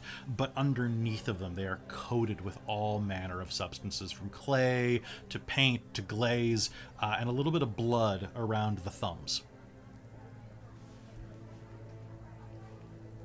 The person that is hosting tonight is a member of the Order Dracul named Lynette, a member of Clan Nosferatu, a real artsy type. Lynette is not in attendance yet, but this ghoul is. Hello, they say. How can I help you?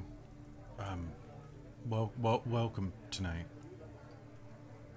Would you like to sample any of the procured presentation for the evening? Of course.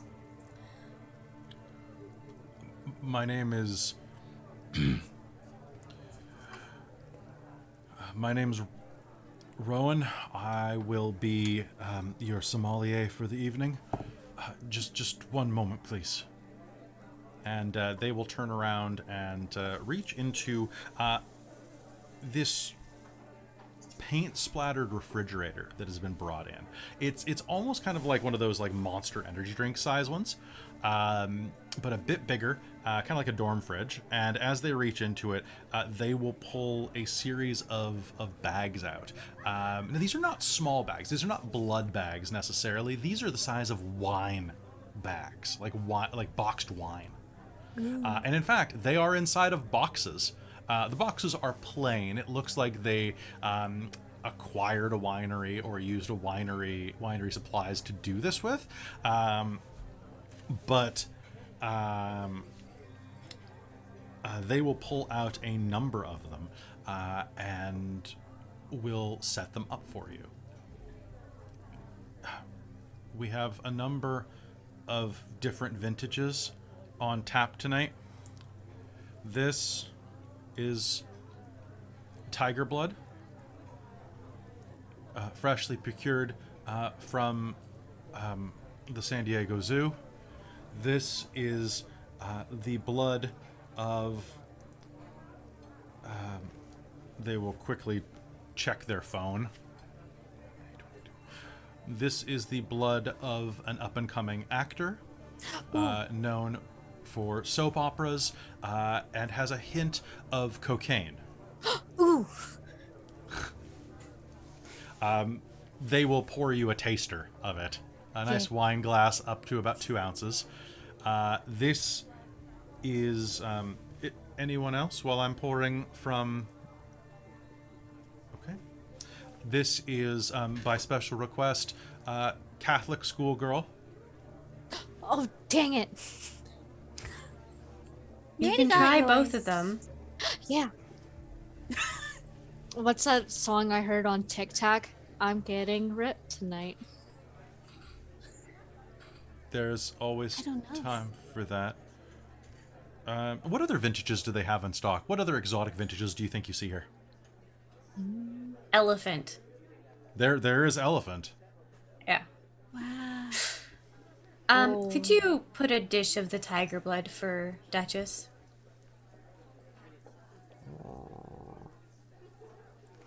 Thank you. Yes, of course. And for me too. Just a taste. Would you like a dish or a glass, sir? Glass. They were already reaching for a dish, and they're gonna like grab a glass. They're not gonna ask questions. They're just trying. It's the hesitation for me. I'll go with the human. We have several different varieties of human, unless you don't consider Catholic human. I tend not to. I'll go with that one. An excellent choice. Thanks. I'll try the elephant. And could you get me a uncooked steak, large? Absolutely, of course. They will make the arrangements and leave it so that you can go and just kind of enjoy yourselves.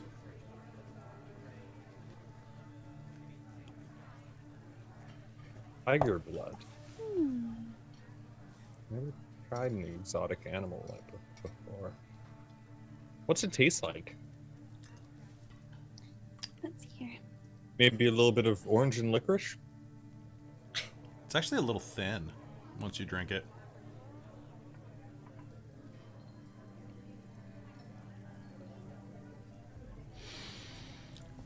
Oh, this should be Interesting. Put it down. I don't know why, but the first thing I thought of was like two vintages that kind of have to go together. One is just Sugar Baby and one is just Yes Daddy. You know what? Oh my lord. Yeah, that is on tap as well. Rich Old Bastard is what's written on the side of a box in Sharpie. And the other one is Gold Digger. Beautiful. 19-year-old Gold Digger is written on the side of one.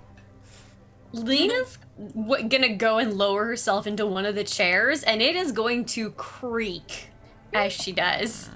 I'm gonna make a stamina roll for the chair. 1 sec. Fantastic. I rolled a 9. It survived. Cool. I think Lena's roughly 400 pounds. That checks out. Yeah. She dense. And as you sit down and start pouring yourselves and getting some beverages, the door is going to swing open. You're expecting the ghoul to approach again, but instead, it is. Oh God! It is. I have so many charts. I'm sorry. I've ran this game over too many years now. The door will creak open, and you will see a huge Russian man. Very, very beefy, gray hair kind of striking along his chin. Where it used to be kind of black, now it's like strips of like that Sean Connery, like strips of like steel, like dark gunmetal through the rest of the gray. His hair's cut fairly short in that like 1980s villain type of way. And he's wearing like this like steel gray suit with a black shirt and white tie. You recognize him as a man named Grigory, a gangrel of the Invictus. So, it's just you tonight. Just the 4 of you? Well, so far. And, Rowan? Rowan's a gracious host. Are you kidding me? I'm sure there's more people. Maybe we're just, fashionably early. Lynette hasn't even shown up to her own fucking party. No, not yet. She has to be fashionably late. It's tradition. Psst, traditions.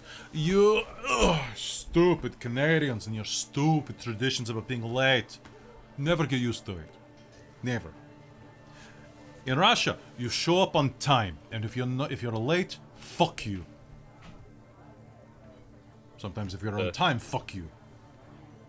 I mean, fair enough. It's a but recent thing, showing up late.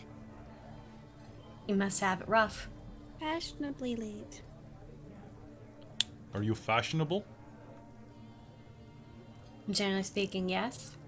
Yes, like to I know think so. you're fashionable, sister. I like to think so.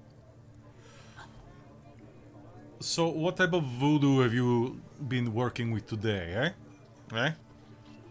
You strange candy science. What even is that? We make it What so the- that you can taste things again. I can taste Don't plenty. you like something sweet? What do we have here? This is good enough. He'll kind of push past you and like grab. Ooh, let's randomly grabs. He's gonna randomly grab dirty old bastard, like the dirty old Can bastard I- blood, and he's just gonna like it's the wine bag, right? So it's got the little like, tip. He's just gonna do like a frat boy. You know, he's gonna juice box it. He's just gonna like put it up to his mouth and just start slurping right out of it. How's your night going? Take your time.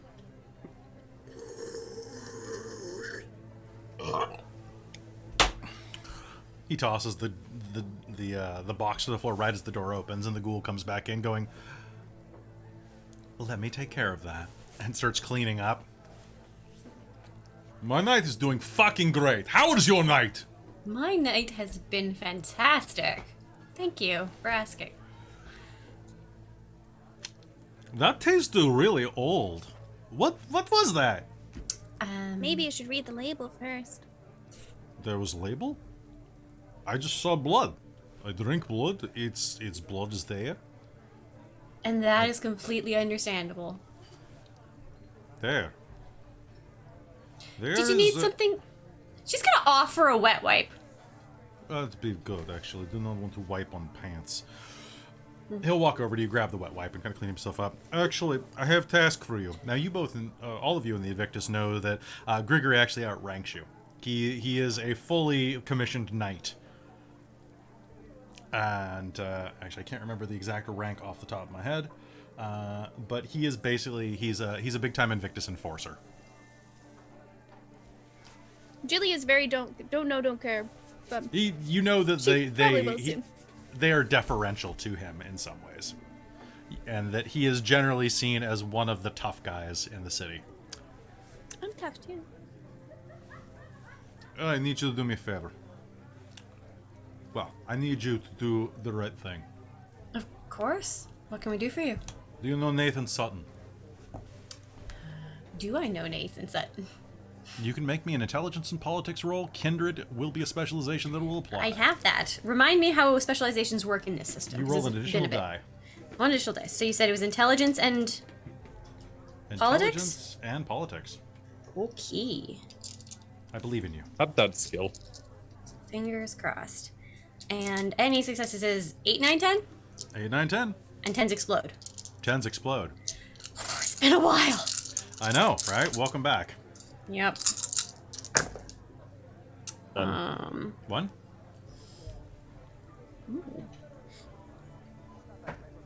One. One. All right. So, Amy, do you remember anything about Nathan Sutton, or do any of the rest of the The old Requiem name players? sounds familiar, but I can't place it. Nathan's. Oh. So Nathan No, go ahead. was not particularly well defined, I think. But do you remember anything about him, Caitlin? Oh God. No, not particularly. He's at this not- moment, but I'm sure when you talk about him, I will. So he's not Benefondi, Martin. is he? No. No, he's not Martin. He's not Martin. I didn't have the fly sound effects ready. All right. I miss Martin. I could have picked Martin, but I decided on Nathan instead. Okay. So Nathan Sutton is a member of the Carthian movement. He is a broker of sorts.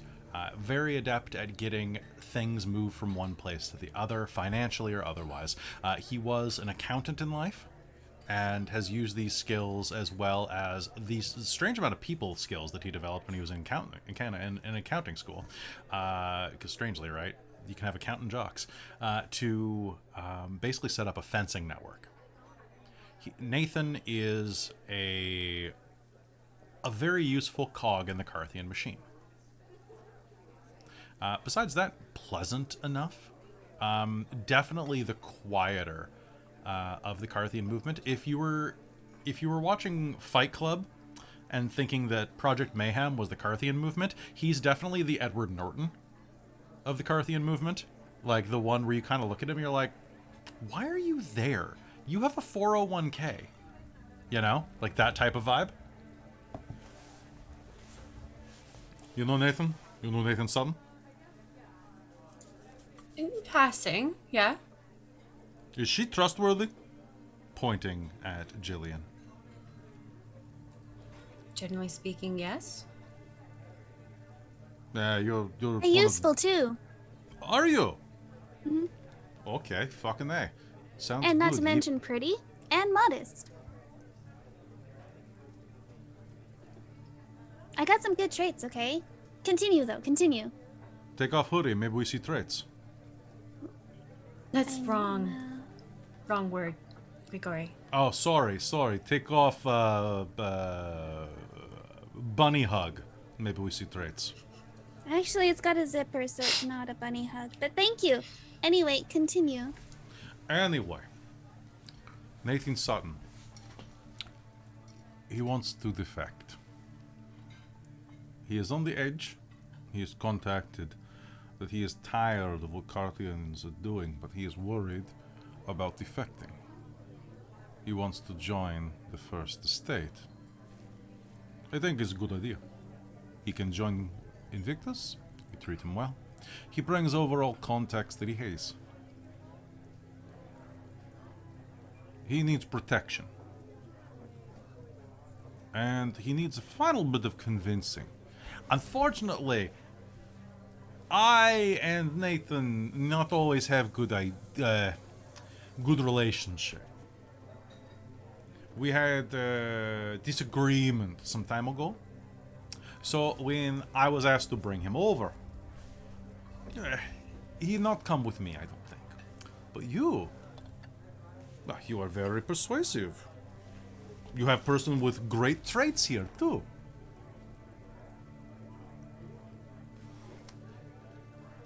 He said to me tonight, all you have to do, go speak with him and escort him. Nice, easy peasy, beautiful cover girl. And if he changes his mind? If he changes his mind, that's his own prerogative. What you do to him is your prerogative. I like that one. You know, I start to like this one. She's fucking creepy. Well, thanks. It's kind of good, actually. What Ah, about shucks. you? Okay. Oh. Yeah, do you want to come? You can tag along. I don't give two fucks. So long as Carthian... I don't care, honestly. He joins Ordo Dracul, same difference. He's not Carthian anymore, because fuck those things. They're not even the vampires. Right. No, I'll do it for either side. That's fine. I mean, Yeah. like Invictus or Ordo Dracula. I don't mind. Yeah, you worry me for a second. Oh, no, not like that. Never like that. What do you think Well. I am? Honestly, this is, I think, first time I meet you. That's fair. I'm Yeah, that's- Jilly. Jilly Bean. You're that candy witch. Sure. That sounds You're, good. you're Candyman? Mm-hmm. That's the one. I mean, Candy Witch works too. Are you witch or are you man? I mean, I'm really neither. The ghoul in the room gets very like kind of me neither. Kind of like that kind of smile. Oh look, someone else in the room.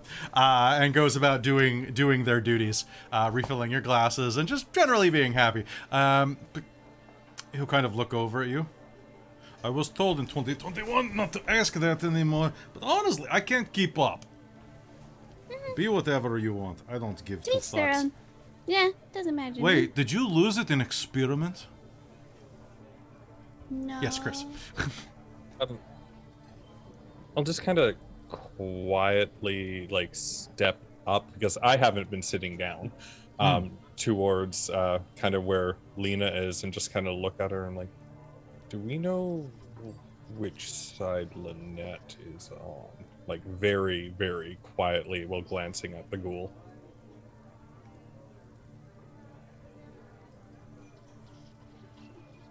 Do I know what side Lynette's on?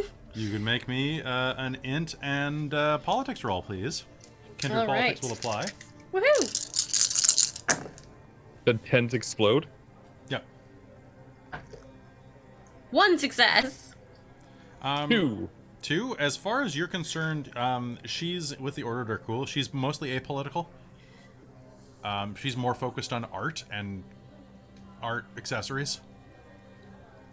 Amazing. I'll step back. Just gonna do that kind of motion of like, just don't worry about her. She's fine. We don't mind Lynette. Still Add eye that the to my ghoul. notes. I'm gonna add that to my notes.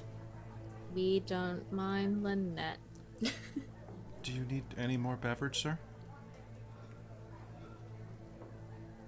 No, I'm full. Thank you. Well, look.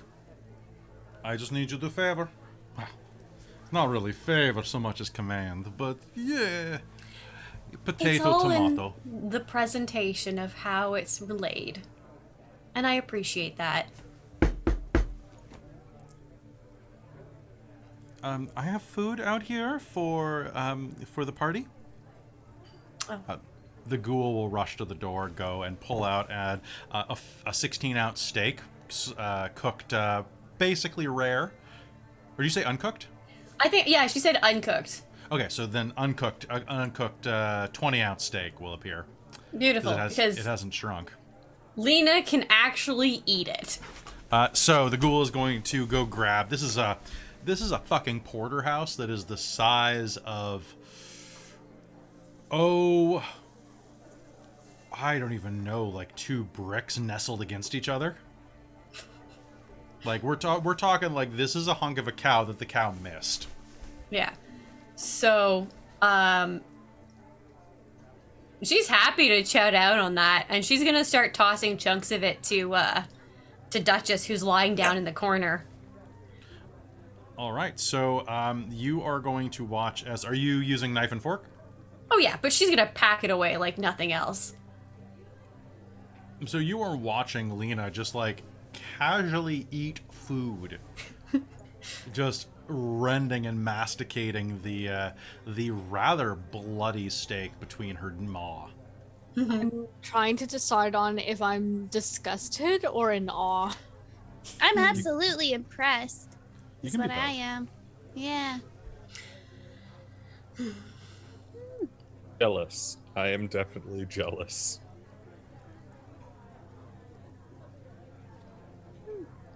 She's gonna smile at them. And toss another chunk over at Duchess. Gregor, you said it was tonight? Yay. He's going to be at the theater, the Rio.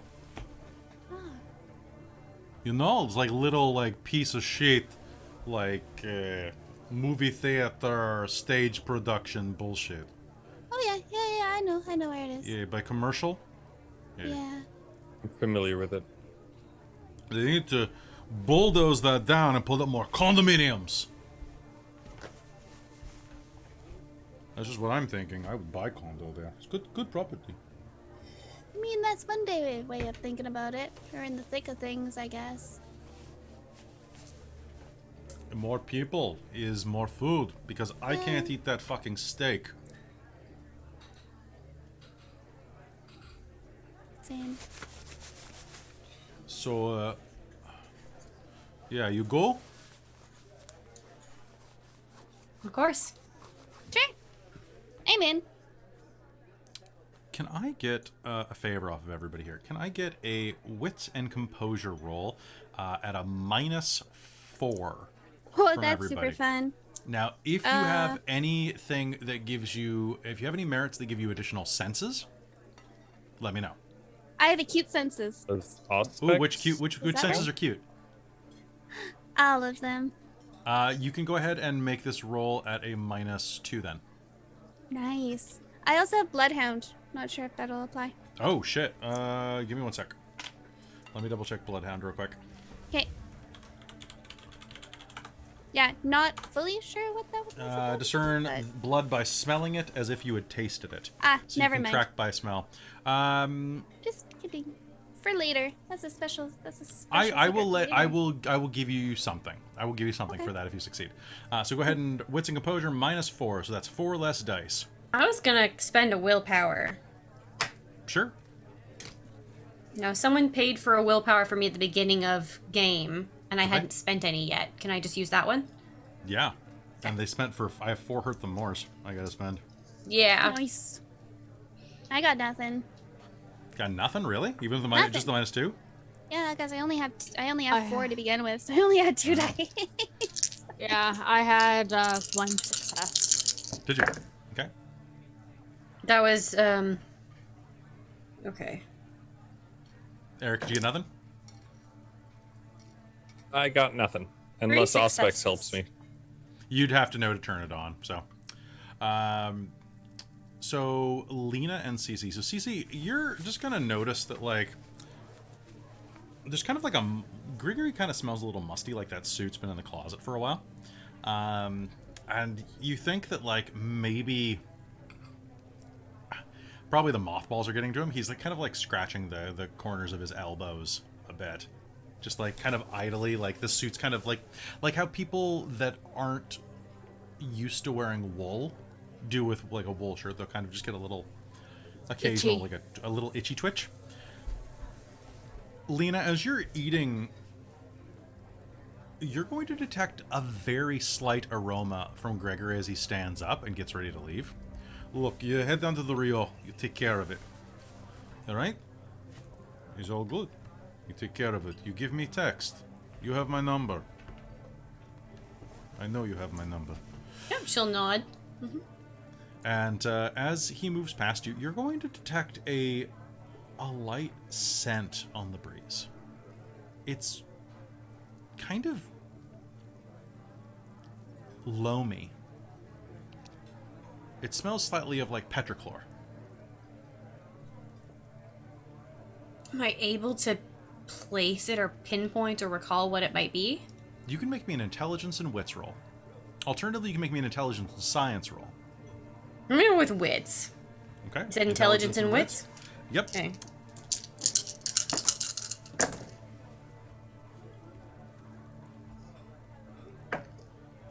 3 successes. When you were a child in the English countryside, you they're not native there, but you were rich growing up too, right? Was she? I think so. Okay.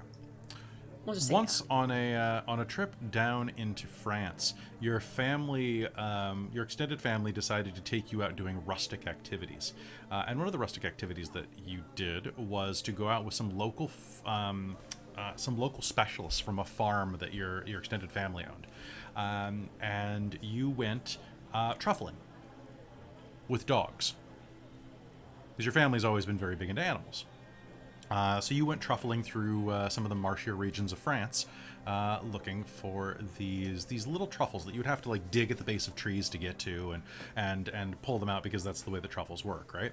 And it's that type of smell, that type of like slightly dirty, wet, maybe a little fungally smell, but very aromatic.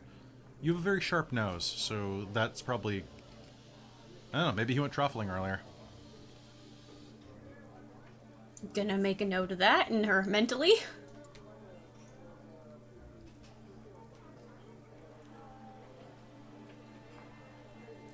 All right, you call me, he says, and he pushes out the door and leaves.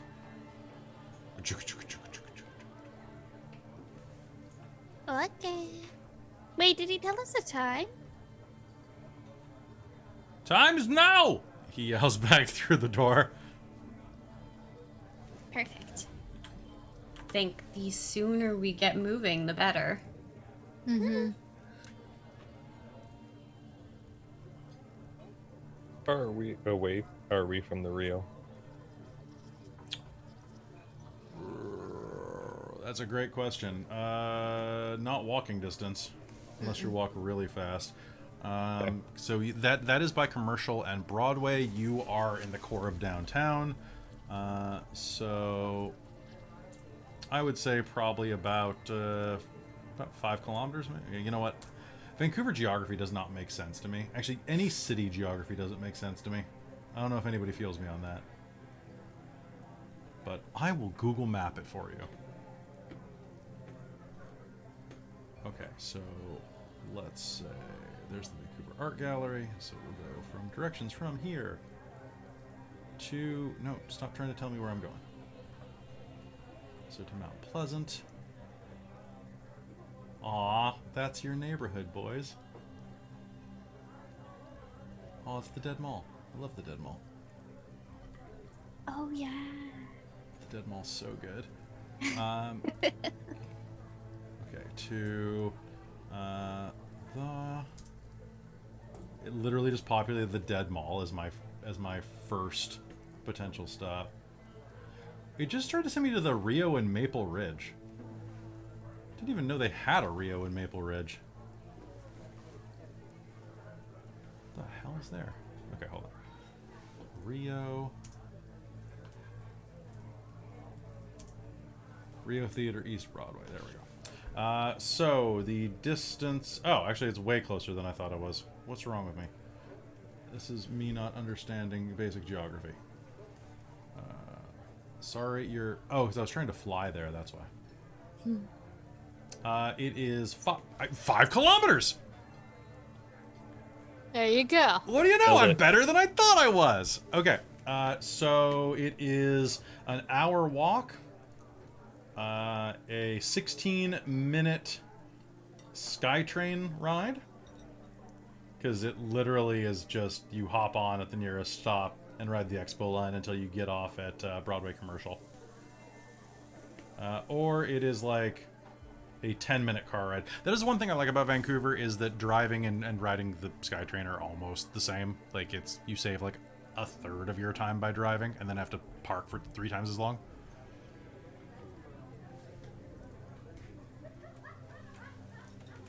You get to hydrate. Very accurate. Hydrate. Oh, there it is. All right, I hydrated. All right.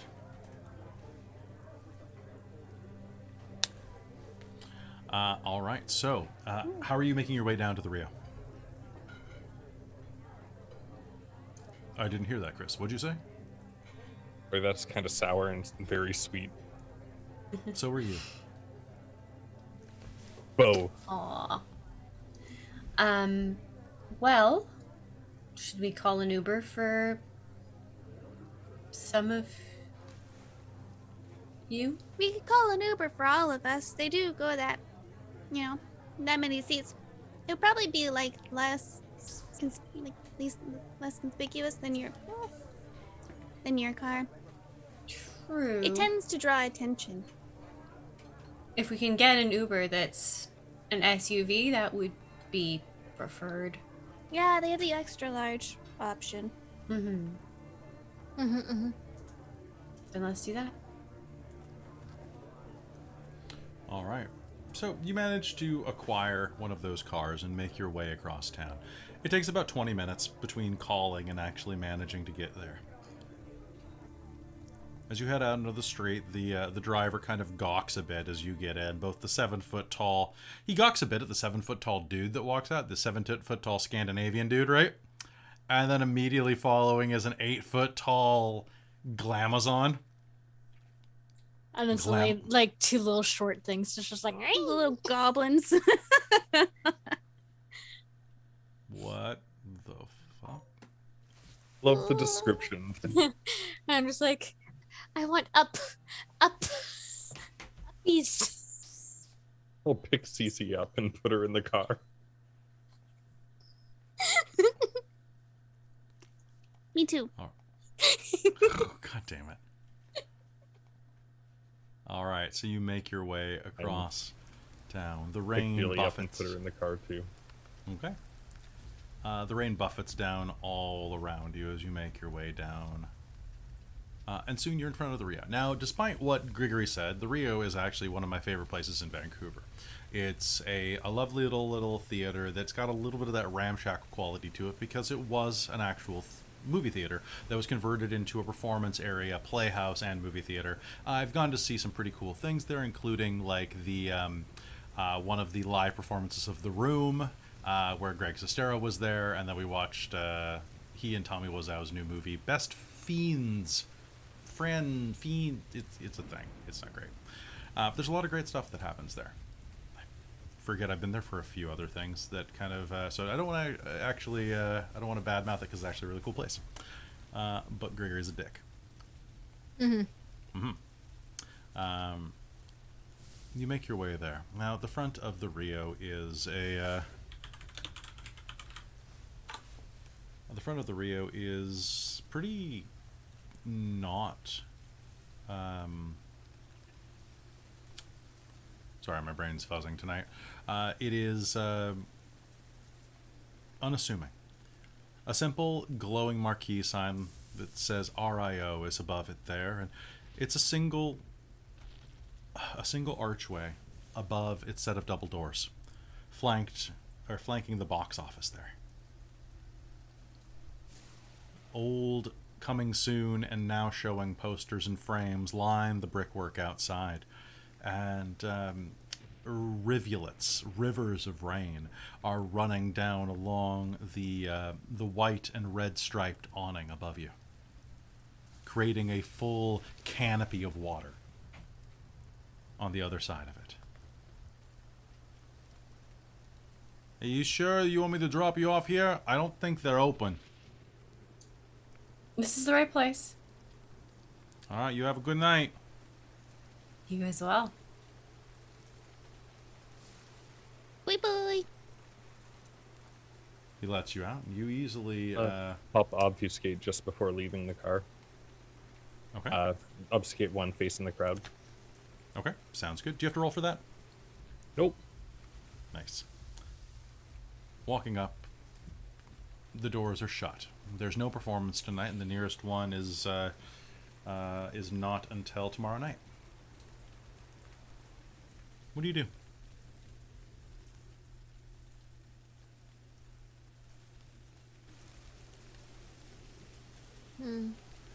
Let's stick close to the group for now.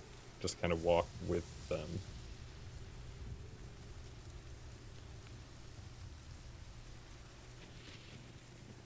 Okay. So, walking up to the front doors, so it's a box office, glassed in the center, and a set of doors on either side of it, entrance and exit. What do you do?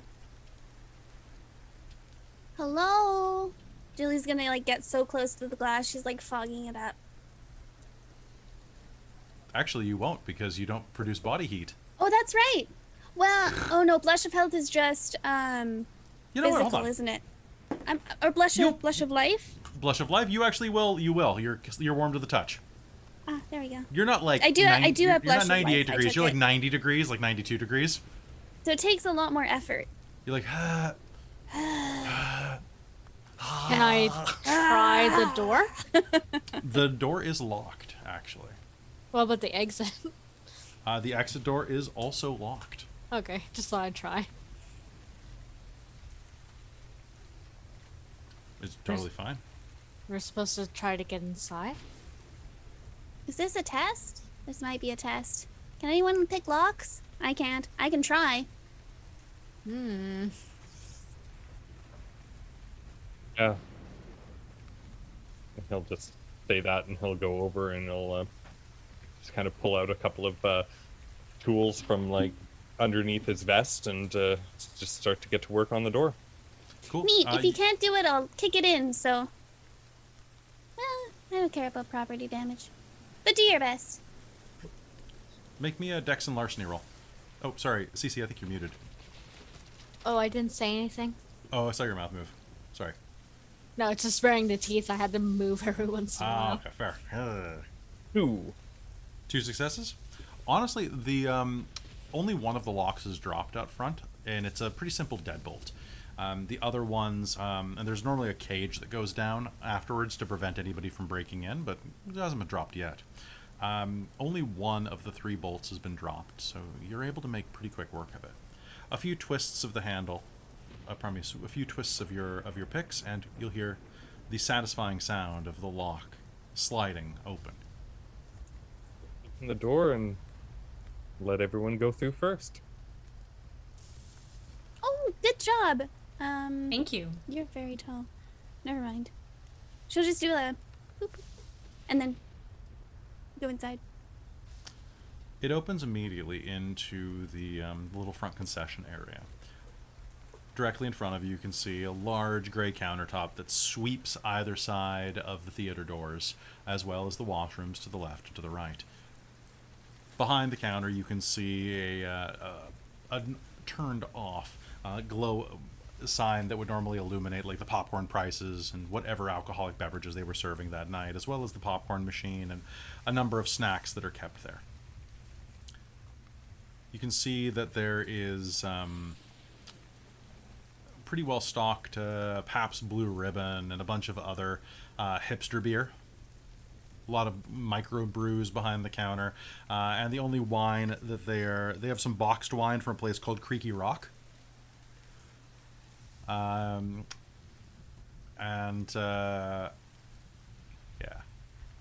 Let's see if she catches it. Hello, Raid. All right, but besides that, like, the place is really empty. A single bulb glows overhead inside of here, illuminating the slightly stained burgundy carpet beneath your feet that has kind of been faded out to kind of a royal want to say plum, but that's wrong. It's kind of been faded out to like a pinkish red. You know what? An intestinal red. Yeah.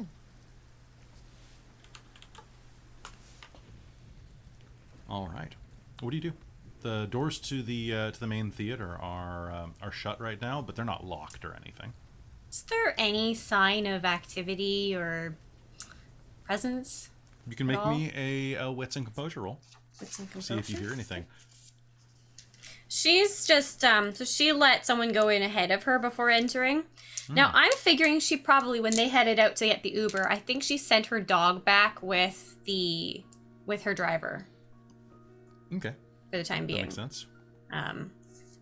So she's just listening and sort of letting them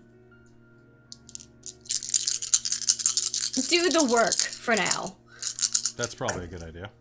Yeah. Now what? Okay, wits and composure, you said? Wits and composure, if you're listening, yeah. Yeah, that is one success. You can hear something in the theater. You're not exactly certain what it is, but you can definitely hear that something is playing there. Interesting. So someone's beat us here. In fact, what you're hearing right now over roll 20 is what you're kind of hearing. Okay. Piano playing. And a bass line. She's gonna walk towards, because we're all in the lobby, you said, right? You are all in the lobby. Yeah. So she's gonna walk towards the doors leading into the theater itself, and she's just gonna hoist one open. It swings wide open. It pulls wide open. Sorry, I have to remember which way the doors move. It pulls open, right? Goes like that? Yeah, because it's a theater. Duh. You don't want to hit someone who's going in. And you can see that this 200-person theater stretches out in front of you. Old gray seats with a type of like drop-down chairs expand the length. And over the sound system, you can hear the sound of piano playing, and you'll see that on the screen is showing out of focus a horror movie. Some masked killer is stalking the streets of some suburban town with kind of blaring occasionally. Classic. Yeah, this is really? this is that classic horror movie.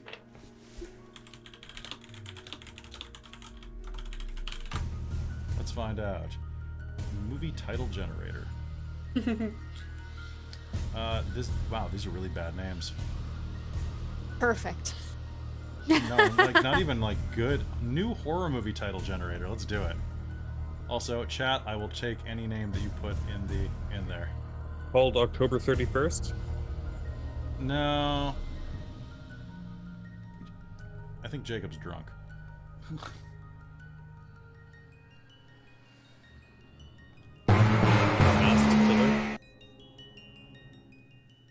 Catman nerve-shattering calamity? What? Yes. Attack of the Killer Potatoes? Sorry. Saturday the 14th. The Bloody Pound. That just sounds like an awful porno. Wolves in the attic? Yeah, Wolves in the Attic. Wolves in the Attic. There we go. Attic.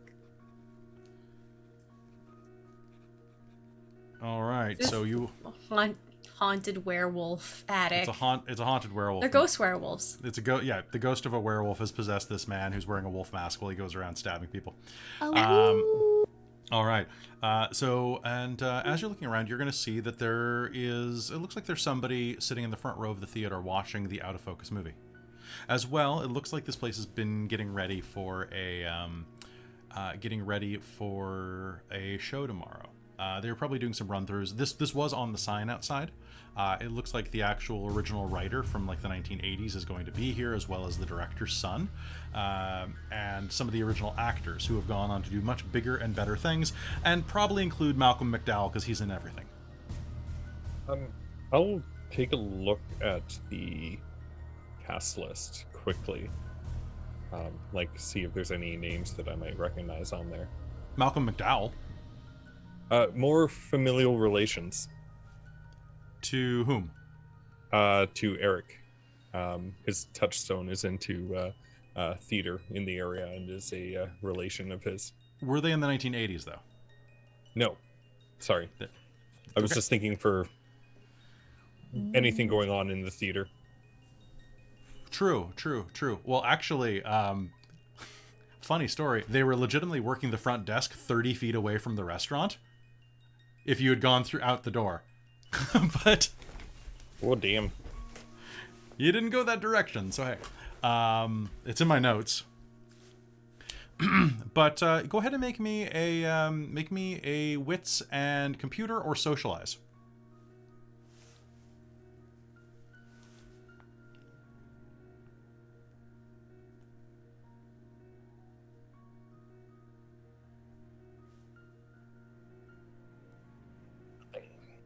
Nothing? Oh, you don't have any. You know what? Honestly, it's the weather outside is making it so you can't get any real good reception inside of here. Now, for those of you who are looking around, the place is quite dark, but as Kindred, you have very, very keen eyes. Looking around, you're going to see that this place has been modified slightly. There are little gooey patches on the floor where rubbered blood has been kind of sprinkled, like faux stick-on blood has been attached to some of the chairs, as well as some peel-away glaze. Basically things that can be cleaned up afterwards that won't damage the seats, but also make this place look like a little bit of a charnel house. There is a little bit of murder plastic that's been laid in some of the aisles, and there are the occasional meat cleaver that have been embedded in the walls tastefully. There are, even as you look around, a few skeletons laying in the chairs that were being set up. But right now, the only person that's in here is that one person sitting in the front row, about 80 feet in front of you.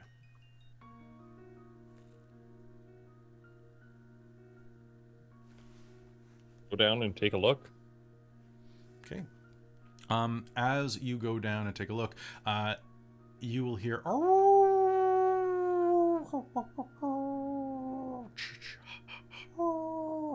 coming from like the speaker system as the ghost wolf man kills again. And as you go down and take a look, is anybody going with him? Yeah. I think Lena's gonna go about halfway down the aisle so that she's in decent earshot, and we'll just kind of keep an eye on things. No, Jilly's coming with too. Yeah. Sorry, Okay. I was muted. As you head up to the front, you are going to see that there is somebody sitting in the front aisle who is dressed just like the killer wolfman on the screen. Why is he being so creepy about this? He's not moving at all. He's just kind of like sitting there, like stock still staring at the screen. Have I met Nathan or seen him? You've met him before? at an Elysium before, yeah. Does this guy look like him? About the right body size, yeah. I'll sit down next to him and just watch. Okay. I'll go in front of him, like Julie's gonna peek blocking, around. like standing up, like the row in front of him, or just if he's in the front row, just in the open space, and stand in front of him and block his sight. You'll look inside the mask and his eyes are staring directly at you. Like just like you get this like sense of like malice leaching out of this man. What are you doing, CC, as you're sitting next to him? Watching the movie. It's pretty good. I mean, like you can't. This giant Scandinavian dude's in your way. Down in front. Are you gonna do anything to presumably Nathan? You gonna cuddle him? No. Aw. You're not gonna play hide the popcorn or whatever? Okay. He doesn't have any popcorn. It's hidden. No, that's a letdown. Time to go. He doesn't move.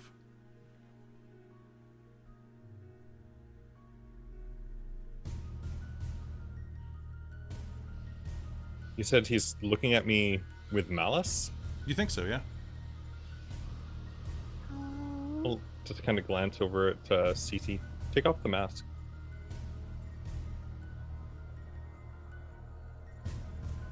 Okay, she'll do it.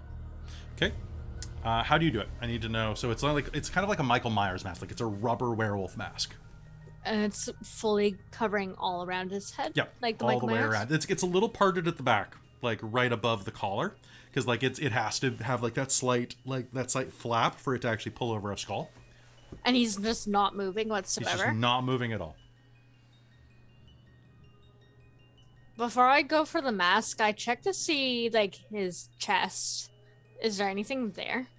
Yeah. His shirt's right there. Like punctured, like. No, not that you can see. Okay. Okay, yeah, so she'll very gently go from the back and like pull up forward. As you go to pull it forward, the mask is actually going to like lop forward in your hand, and there's going to be this sucking noise as his head rolls forward and slips out of the mask, falling on the floor with a. And she'll just look and be like, oops, that wasn't me. Cece, how dare you? That's rude. The headless corpse slinks to the side and slowly begins to slide to the floor as the head rolls to a stop and looks up at you. It's decayed and rotten and looks, it's eyeless and sunken, a look of malice permanently fixed on its face, the face of Nathan Sutton, who looks to be about 20 years dead. Yeah, I'll look into the mask. Is there anything in there? A bunch of rotten flesh and Gross. buzzing flies will erupt out at you. Get away. I'll pass it to Erik As a present. for you. Thanks.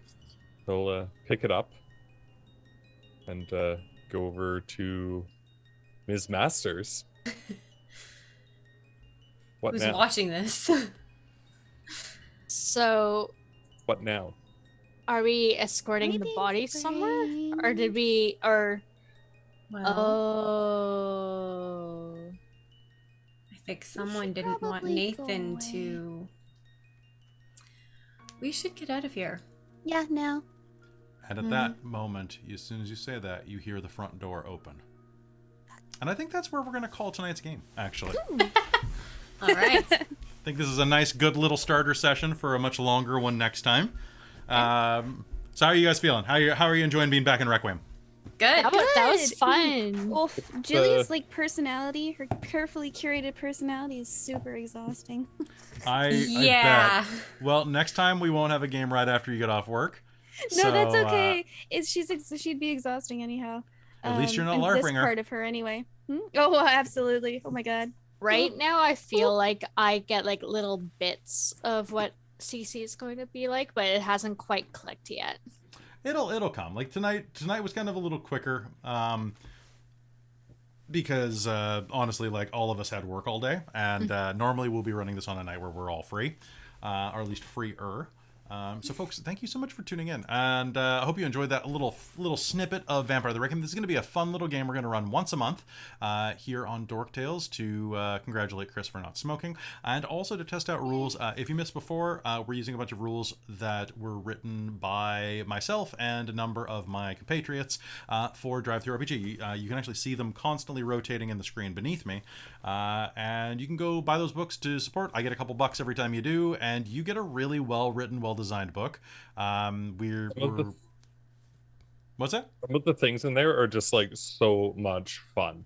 Like some of the devotions, especially, I can't wait to use. They are just like oh my god! Like I don't know if that's actually even good or not, but It's cool. Like mechanically, it's just really really cool. And I'm like, You're talking about I can't jump wait to scare, use- aren't you? I'm Or you're talking about Terminator. So there's this one power that Chris has that I designed, and literally it's they can run away from you as quickly as they can. You will follow them at eyesight distance by walking. They can't get away from you as long as you have the power up. Just like the serial killer walk, basically, right? I can't wait to use that, and yeah. There are a lot of really good ones. I'm really glad that we get to play these, and I want to do a shout out to Sam, the editor and the guy in charge of all of these books that we put together. We're just finishing up Gangrel, the final book in our 5-part series. Then we have some other cool stuff.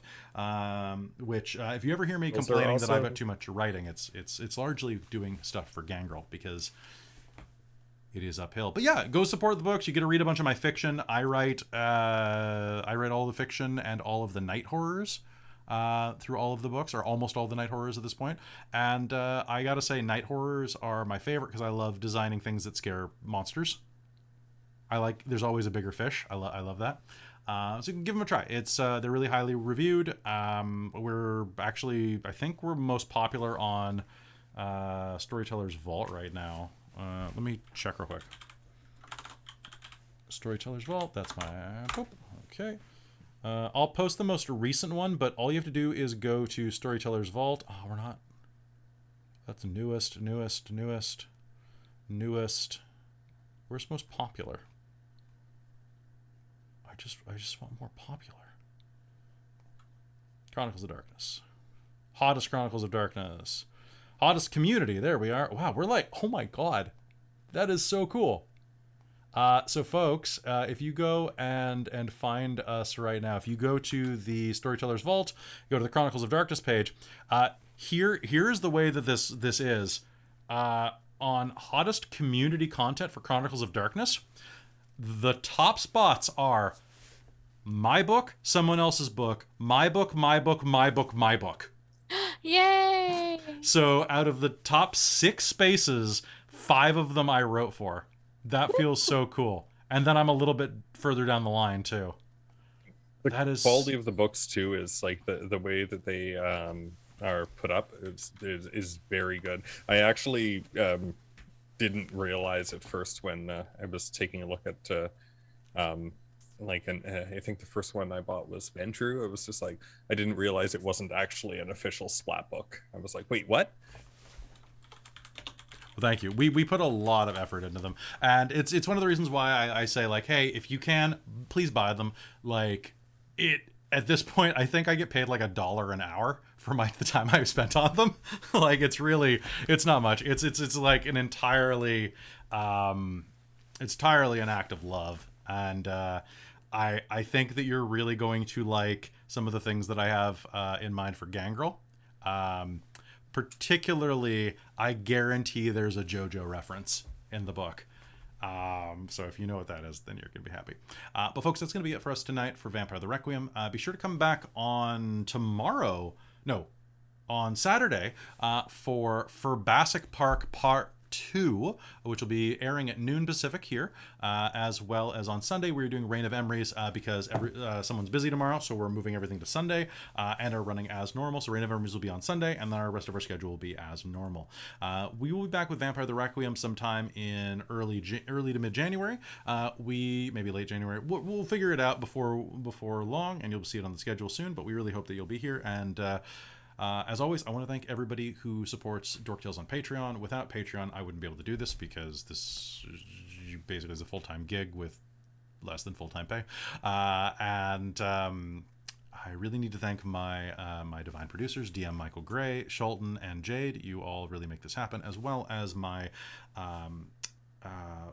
Princess of the Patreon, Buddy, and Taryn. You all are fantastic, and I love you so much. Thank you so much for all of your love and support. And if you want to join them, get shout-outs at the end of videos and get other cool content like podcasts that nobody else gets to hear, go to patreon.com/dorktales and put dollars in our pockets. That would be nice. Anyway, that's gonna be it for us tonight. Thank you so much for watching. We love you very much, and thanks for playing Vampires. Yeah. Thanks for having us, and thanks for doing this. Thank you. It's no problem. Thank you. I look forward to next session when we are more exciting and killable. I don't know what I'm saying. But I love it. I'm going to kill you. I got like 4 hurt the Morse to use. It's going to be great. I bought one of them. Oh, did you? I'm allowed to do that, right? Sure. I don't care. That works for me. Folks, this is going to be it for us tonight. We'll see you later. Good night, everybody.